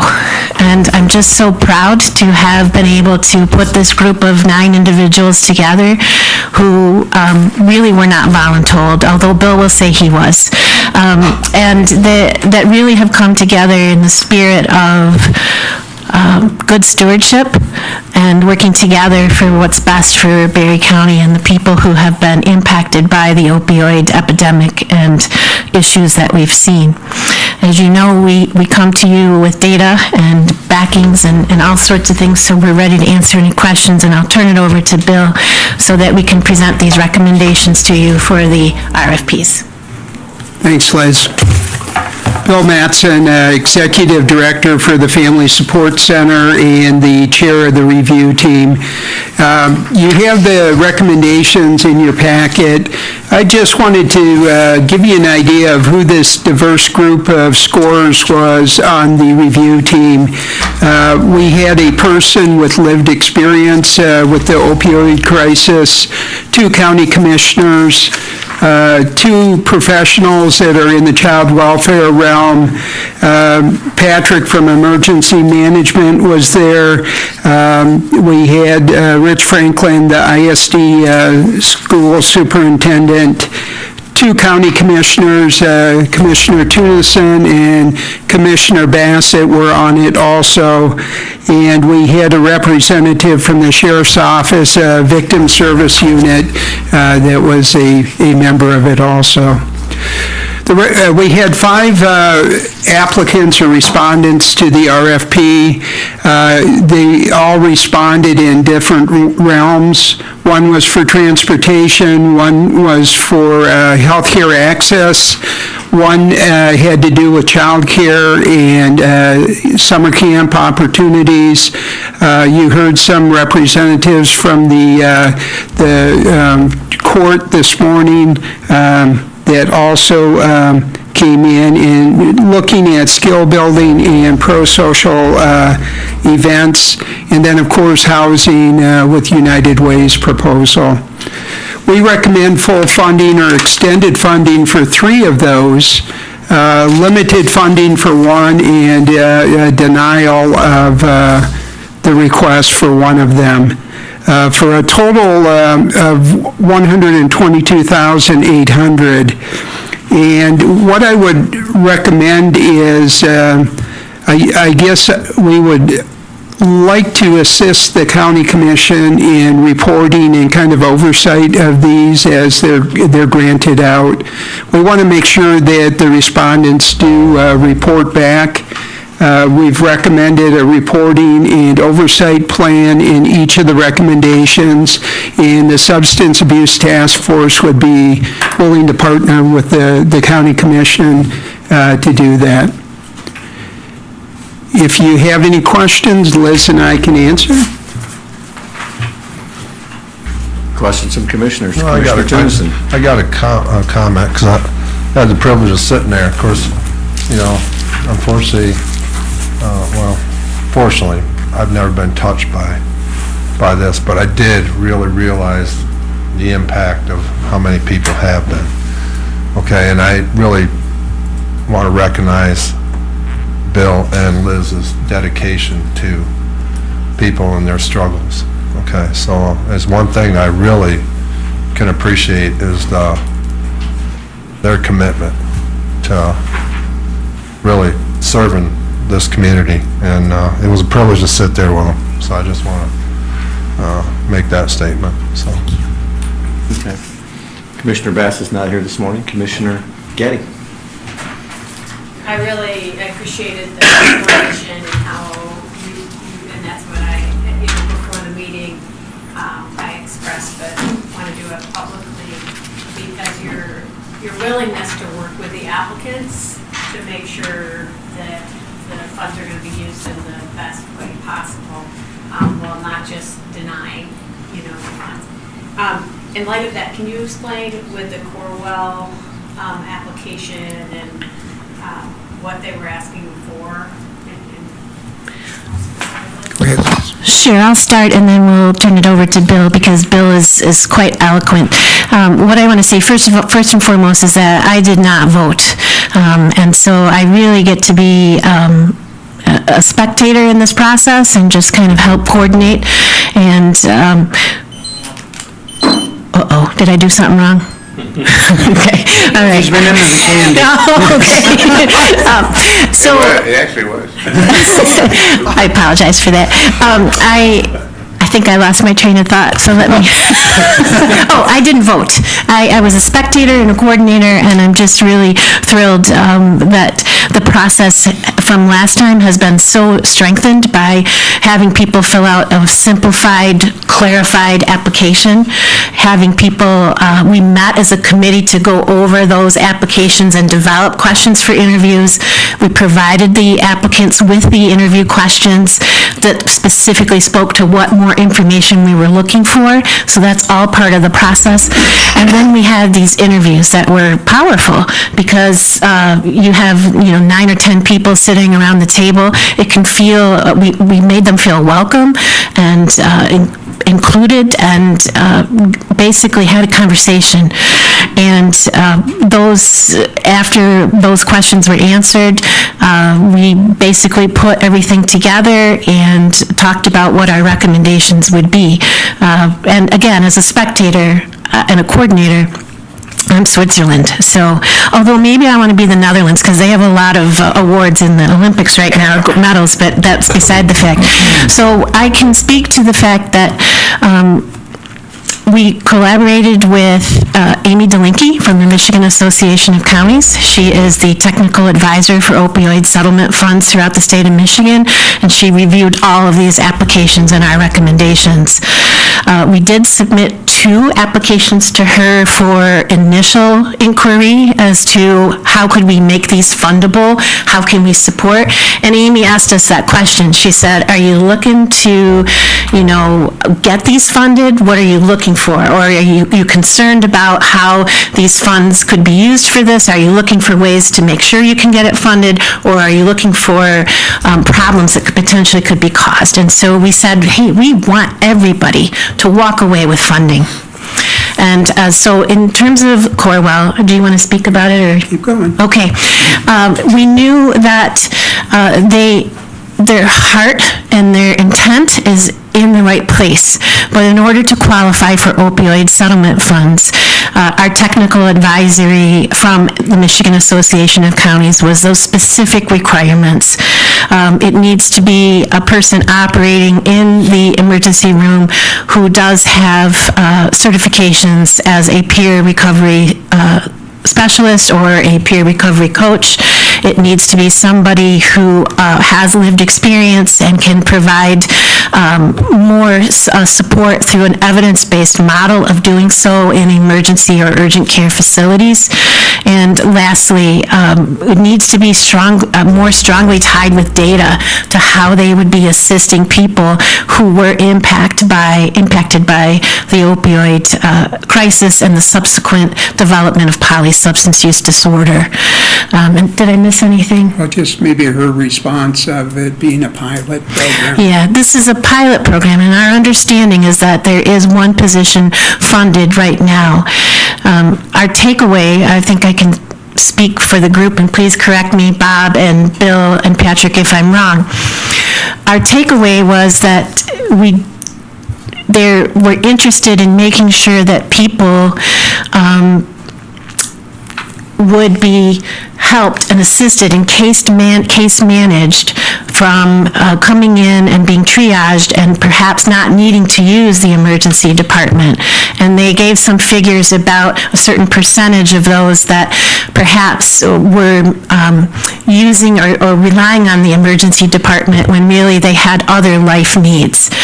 And we couldn't get the data and numbers to indicate that this was opioid use disorder or polysubstance use disorder or substance use disorder in nature. And so that's one of the areas where we would really need, and again, with the technical advisory from the Michigan Association of Counties, we would really need that to be clear and tied up with a bow for these funds to be used in that way. You can, and did I speak well for the committee? Okay. Remember, I don't get to vote. What's the follow-up process? Because Berry County United Way is $100,000. How do you monitor that throughout 6 months or a year to see that those funds are being used properly? What feedback, is there a requirement for feedback through that to us through, you can just... Yes. As you recall, our first opioid settlement fund recipient received funds, I believe, in the last, they're coming up onto a 12-month period. So our goal is to do some checking in with the Serenity Club because they were our first recipient of funds, and we developed a form for them to fill out to show how the funds have been utilized. And similarly, as Bill put in his letters, we've put the reporting requirements that we would recommend to each of these recipients. And we will be establishing a report system, and that's the next phase in this. This is going to take more coordination, and we're happy to do so and report back to the Board of Commissioners and share those results. As you know, these are not reimbursement funds.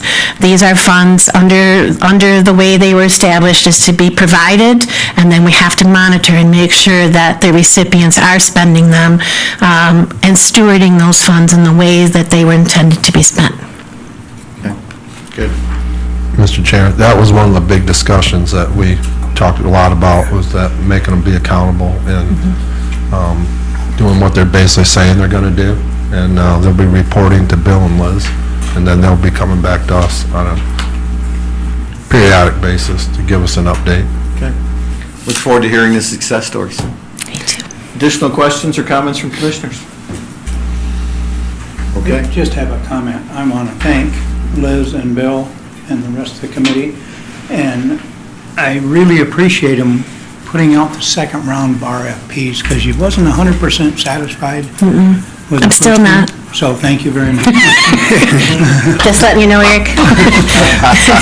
No, we really are, we really did this process the second time around. I shouldn't say that I'm not satisfied. It's just that we know there's more need. You heard a small glimpse of that, and the courage that it takes people to come forward and stand in front of this body and share their lived experiences. After they presented, I said, well, our job is done here, Bill, we can retire. But our job really isn't done yet. We need to help steward these funds, and we need to bring the right approach, and we will continue to fine-tune this approach and learn as we go. So thank you for the opportunity. Okay, absolutely.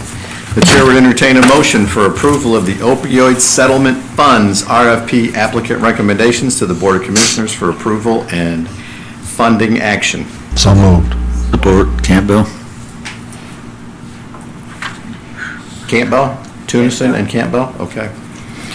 Motion by Tunison, support by Campbell for approval of the opioid settlement funds RFP applicant recommendations to the Board of Commissioners for approval and funding.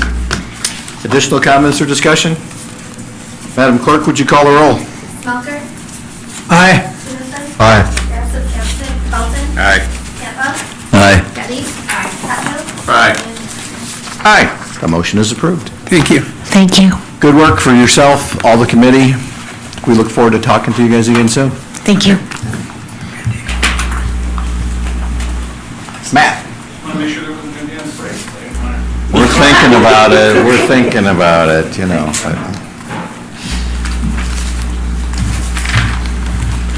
Well, as Commissioner Getty pointed out, I have been up here a lot as of late, and we are at the part of the year where we come back, and thank you for allowing us to get items entered into the budget and the budget process, but now we would like to spend the money that has been budgeted. So what you have before you is a request for purchase of 13 copier units that were previously purchased in 2017 from RICO through the My Deal program.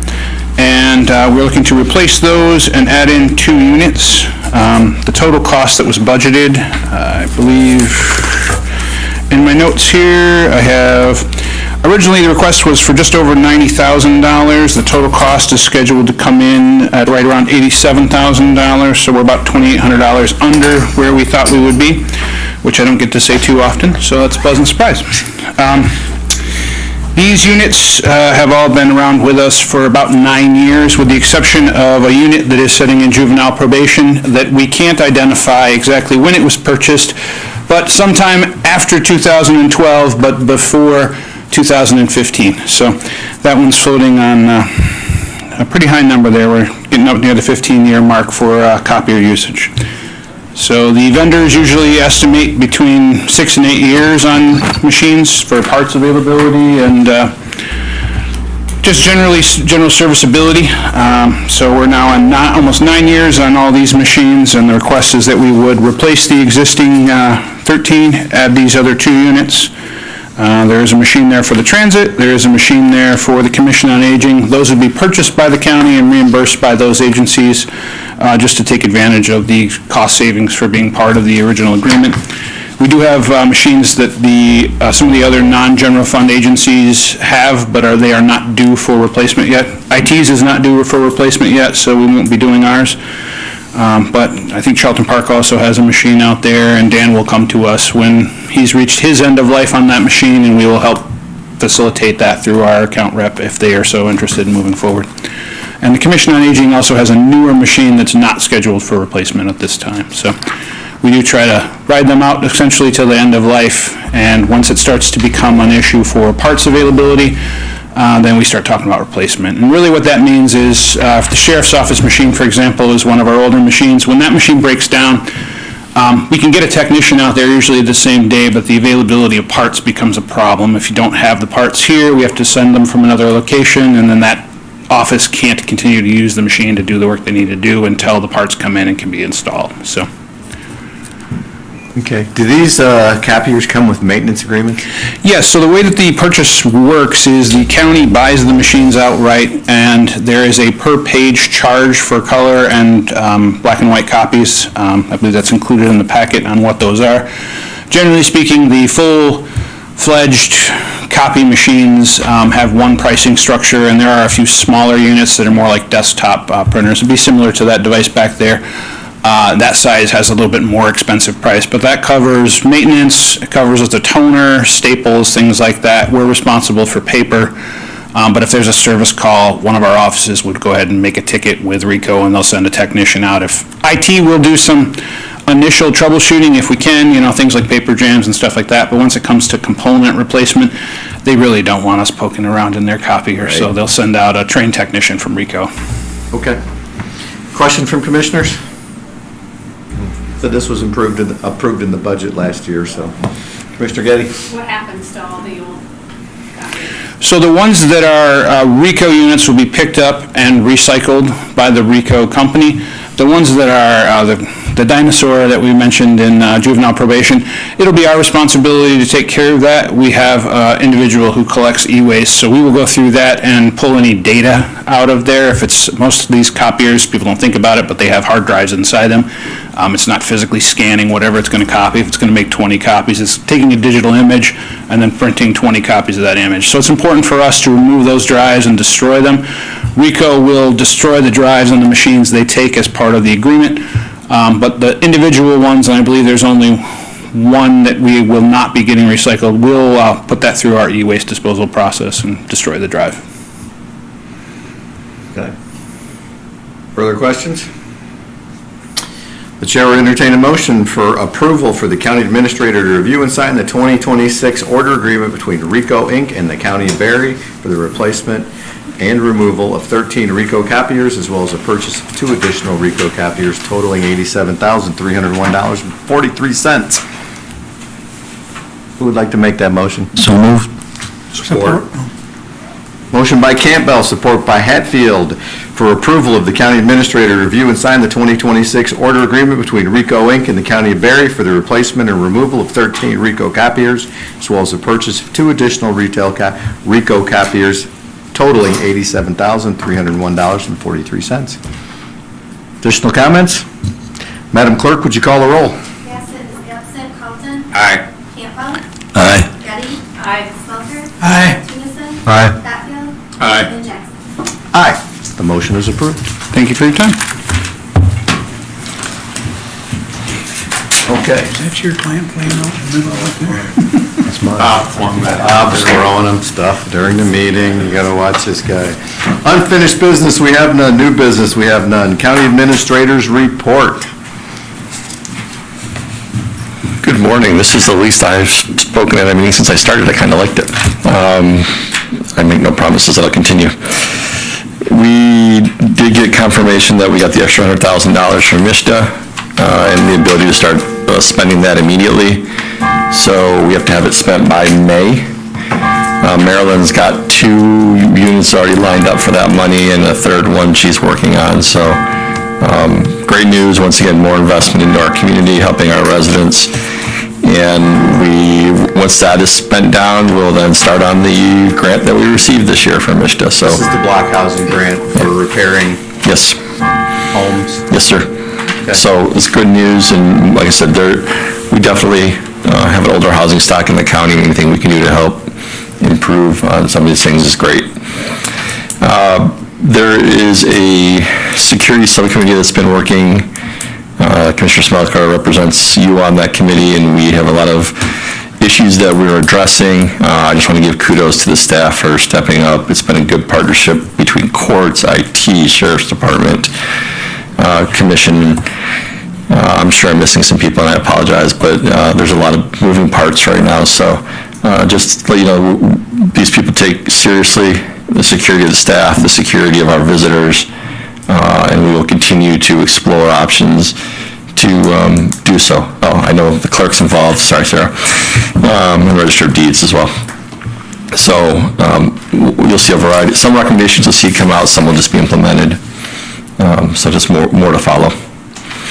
The county is, I think for the first time, is participating in the Chamber Career Fest. This is something the department heads, when they heard about it, decided, hey, it's good for us to get in front of young people.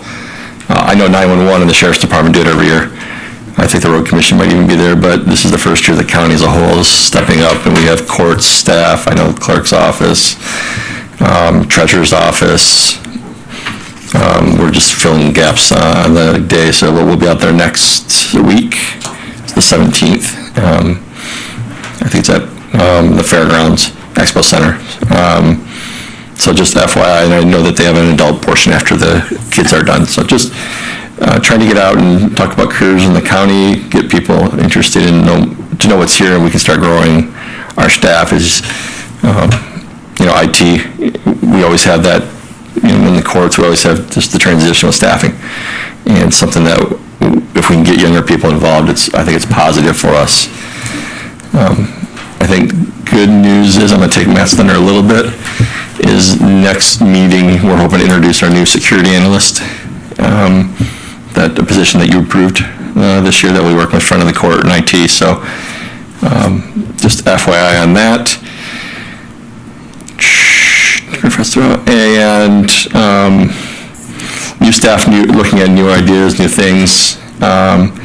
If anybody in commission would consider getting rid of your paper packets, Jeff and I would love to talk to you, because he ran a quick number, and over the 3-year period, for the rest of your terms, we save money by moving electronically. So we're not forcing you, because I know some of you want that, the paper packet, but if you're willing to explore not having it, we're willing to provide you a laptop to do the work.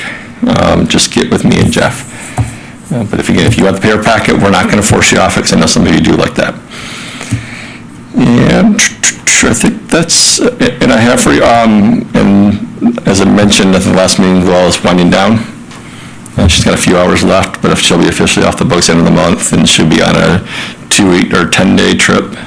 So I tried to get her to come to the 24th meeting. That was a big no. But hopefully sometime in March we can get her back and do a resolution or something along those lines. And thank you for those of you who donated for her gift, and I will make sure she gets that. Let her know if she doesn't come to one final meeting, we are going to her house. So, one way or another. In mass. In mass, yeah, we'll do. So we will get her, one way or another. Thank you. Thank you. Chairperson's report. I was at Hope Township last night, Berry Township tonight. I'll do Rutland on Wednesday night. So we're just at the beginning of that meeting cycle. So Hope Township was a quick meeting. That was under 30 minutes, so fast. Vice Chairperson. City Council last night, also a very quick meeting, under 30 minutes. Really? Yeah. Multiple reasons, but. All right. And the Joint Planning Commission meeting for this month has been canceled, but our understanding is that Meyer will be presenting their draft site plan for review in April. Okay. And I know there's a 425 agreement between the city and the township that's being tennised back and forth. Being tennised back and forth. I'm not sure whose court that's in right now, but. Okay. May I interject real quick? You reminded me of something. Planning Commission, sorry if I mentioned this, but they're working on the final draft of the zoning ordinance. You will receive a copy of a PR plan that Jeff's working on to get the draft and information out to the townships and the villages that are impacted by this ordinance draft. The process they're going to take to educate everyone about this is what's proposed in it. And before they even come to Planning Commission for the public hearing, we're going to make sure we have multiple opportunities for the locals to have input on that. And they've had input. Jeff sent out the draft earlier on this year, or last year. But we're really working to try and make sure we get out in front of this before Planning Commission does any approval, before you do any approval. We want to make sure that we have buy-in from our local governments. So just wanted to, I apologize for that, but I just wanted to mention that you'll see that PR, and they're going to do a presentation, walk in, walk through here's the executive summary of all the improvements or changes, and really get one-on-one, hopefully, discussion. So just FYI. Okay. And Dave, maybe. Yeah, that's exactly what I was going to report. Sorry, Dave. No, well done. One question for you on the Planning Commission, though. Are we addressing data centers in detail? Is there something in there? It's certainly on the radar, yes. Because that's one thing that we're being asked a lot. You see it in the news a lot, and we don't want to be surprised by that, but all of a sudden, there's a data center that's proposed in Berry County. We don't have anything in our ordinance or anything to go with it. Yeah, it hasn't actually had that much discussion at the Planning Commission, but I know staff is working on it, and it is certainly on the radar screen. Okay. I will say I will say to Jeff's credit, he's the one that brought that up and said this is something he wanted to tackle. But I want to be clear, we can't exclude them from the zoning ordinance. It's not something you can say, no, we don't get to have any.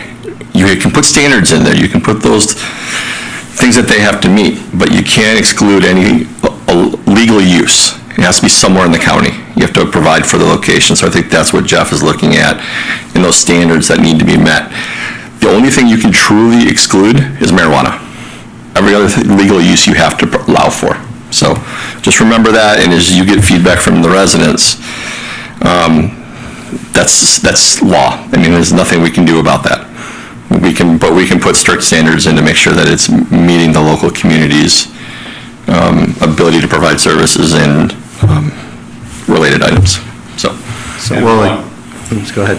One concern is that what we don't want to see happen is the city, or the state, taking control of those like they did with solar and wind. So it's getting a lot of attention statewide, a lot of communication going to the state, trying to make sure that does not happen. Unfortunately, it's one of those situations where right now there is a lot of misinformation out there about the impact of data centers. There are legitimate concerns. We do need to make sure that proper ordinances are in place. One of the biggest concerns, frankly, is the power requirement and making sure that a center is responsible for the cost of the infrastructure to provide that power, and that cost will not have any negative impact on other utility users in that area. So a lot of things that need to be considered, but there's also a lot of concern that frankly at this point is misplaced. I will tell you, Jeff is making sure he's staying on top of that issue.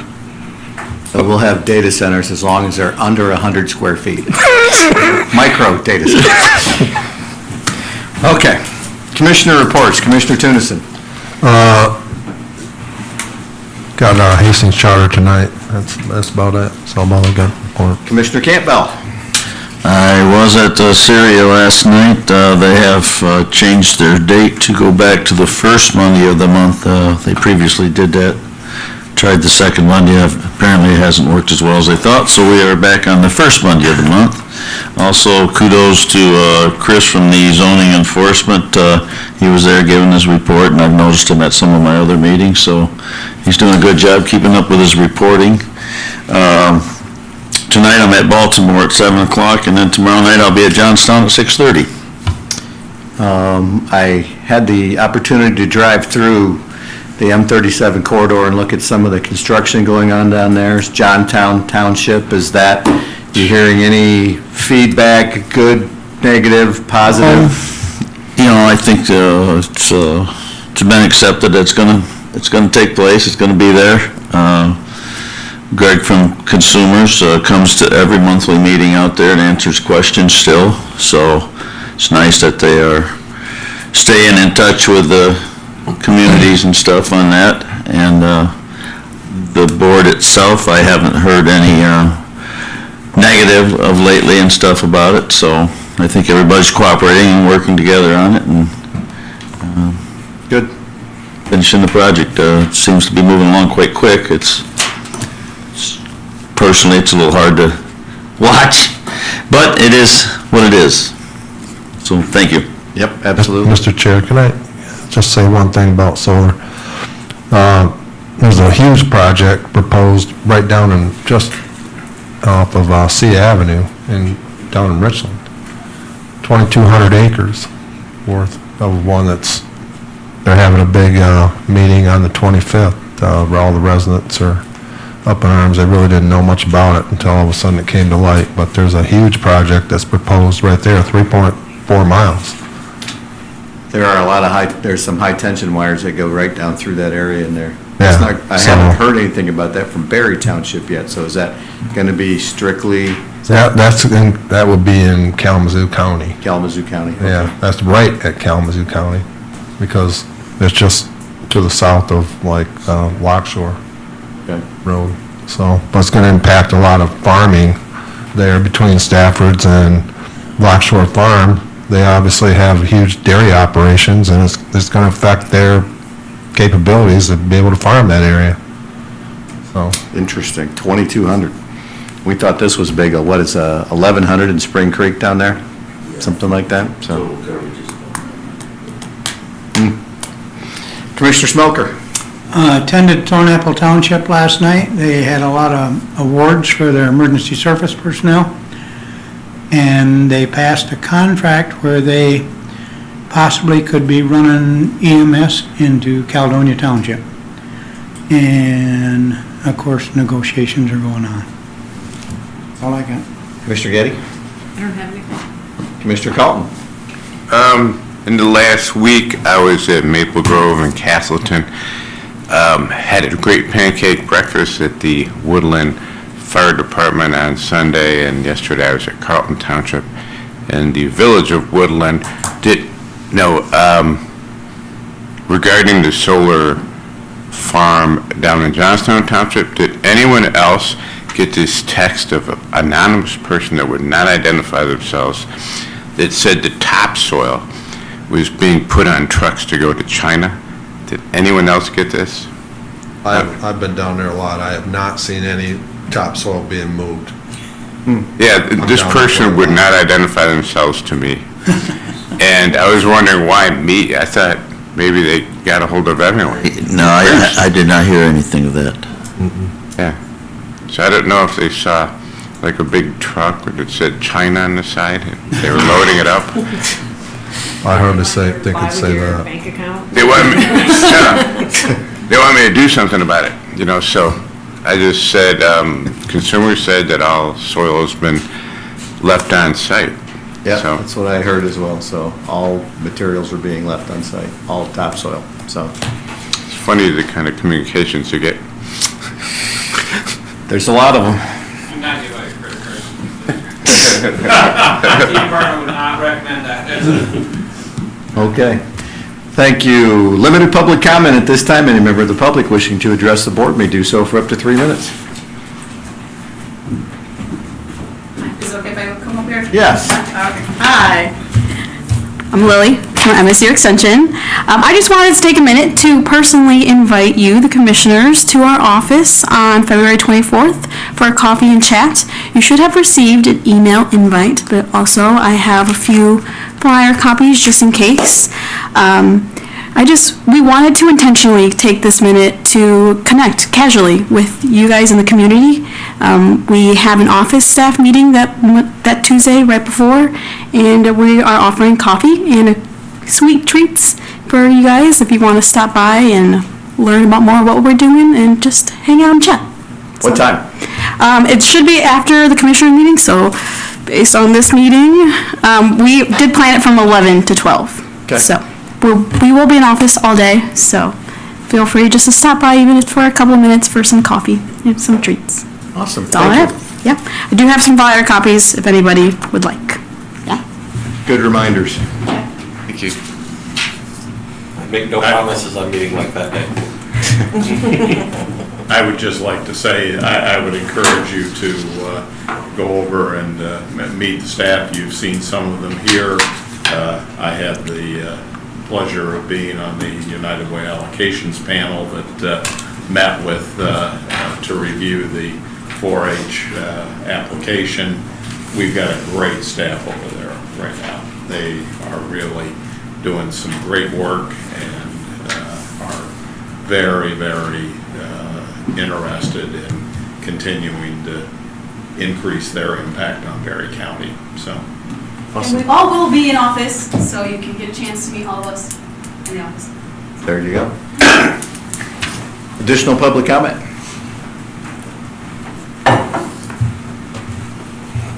Hello again. The best way to control the data centers and solar is to get out and vote. this coming year, the midterms, and we need to change what's been going on in the state of Michigan. That's the only way it's going to really happen. The data centers that are, when you look at some of the information that's being out there, it's not good for anybody. On your agenda, number 9, consent items, you are using roll call votes to pass simple minutes of your meetings and stuff. When you got rid of your cow, your agenda probably should have been able to getting rid of that and stuff, because how long does it take a roll call vote as compared to a simple vote? Earlier today, you did what I call it must be a Nancy Pelosi moment. You approved the bylaws of the COA and said, well, give us a red line copy. That doesn't really make a lot of sense now. So you're going to see what they changed. But once again, that wasn't the same requirement the commissioners had when they were at the Berry County Republican Party at the minutes. I chaired that issues committee. We presented the minutes, or the bylaws, new bylaws and stuff, and all the requirements that you wanted to have. You don't hold, once again, it's the double standards that you look at. Once again, Jim Doe is right. The best way to have control is to elect quality elected officials and stuff. At this point in time, I think when you look at your changes to your agenda, you limited the public's comments and public's, ability to do things with your new rules and stuff over the last couple of years. So it really comes down to, are you as Berry County Commissioners, are your constituents the elected people of Berry County or the Berry County government? Once again, U.S. Senator John Kennedy said, yeah, the only standards for government are double standards. So you really want to take that in consideration. I'm not sure how you're going to review those and if anything's going to be done with those COA bylaws, but you definitely didn't have the same standards as you had for the Berry County Republican Party that you were all members of or statutory members of. Thank you. Thank you. Additional public comment? Hearing none. Commissioner comments. Commissioner Tunison? I'm good, Mr. Chair. Commissioner Campbell? All set. Commissioner Hatfield? Commissioner Smelker? Commissioner Getty? Commissioner Colton? Okay. Hearing none. The only comment I would make is that we have had some discussion on the front of the court. And my thought is, I think Commissioner Smelker and I talked about this, that we haven't had our ad hoc committee convene for some time, but we're probably going to kickstart that committee to look at organizations within the county that are going over to the front of the court. So we have a little bit of insight and information going over there. Also, we have the garage on Chestnut or whatever that is down there, and we have the COA property up there that we should consider getting appraised and getting some work done on it as well. So whether it's the next BOC or the first one in March, I'll probably be reaching out to see if we have some guidance on where to go with that. Is that accurate? Mm-hmm. Okay. Thank you. I think we have some more comments coming. Just related to that comment, you also have some information coming out of the security process, subcommittee process related to facilities, that my intention is as we draft things and are ready to present, we'll work through that group to get through the commission. Jeff and I have been reviewing Jeff Hall, one of my three Jeffs, have been reviewing the 2015 facilities master plan that the county had, and our intention is to update that with hey, this is what we've done, this is what we haven't done, this is what we're proposing to do, and include that as part of this whole process. The rain garage, you've already given us permission to dispose of. We have appraisal for that. We haven't done anything with that one yet. COA, obviously, as soon as I think it's a great time for discussion now, because hopefully Courtney's project continues and completes this year, we'll be able to have a discussion about where we want to go with it. I know Commissioner Getty's brought up some concerns about the annex building before and its condition, and I have concerns with it too. So I think from a staff perspective, we're willing to, we're looking forward to having these discussions with commission, so. Okay. Mr. Chair, can I ask Eric a question? So where are we with, like, what we've been talking about with the security for the clerk's office, the treasurer's office? Stuff Yeah, like that, okay. we have a community subcommittee that was just scheduled. I scheduled a meeting this morning, sent it out to all the people on that part of the subcommittee, or on that specific subcommittee. So we discussed starting that discussion. Jeff is still working to get, Halligan is working to get a third party in to just do a quick walkthrough, run through, give us some cost estimate type work. Yeah. We're gonna have to invest some money on that, and I think it'll be wisely invested as we look at improvements that are necessary. But I think there's part of a whole, it's not just security, it's not just FOC, there's kind of a comprehensive look that we need to do still. And I think the ad hoc committee that you have is a good place to start. John? We're also thinking about bringing in Mr. McDonald. Yeah, there's a gentleman Satco? from the state administrative court officials down who did a walkthrough 10-plus years ago, who helped set up the initial, I don't want to get into details too much at this point, but we're tapping all of our resources that we can, as many as free as we can. We use the federal government to come in and do a review, but we do need, when we go to do improvements, we will need someone to, design them, because this is commercial work. It has to be stamped by an architect or an engineer. Okay.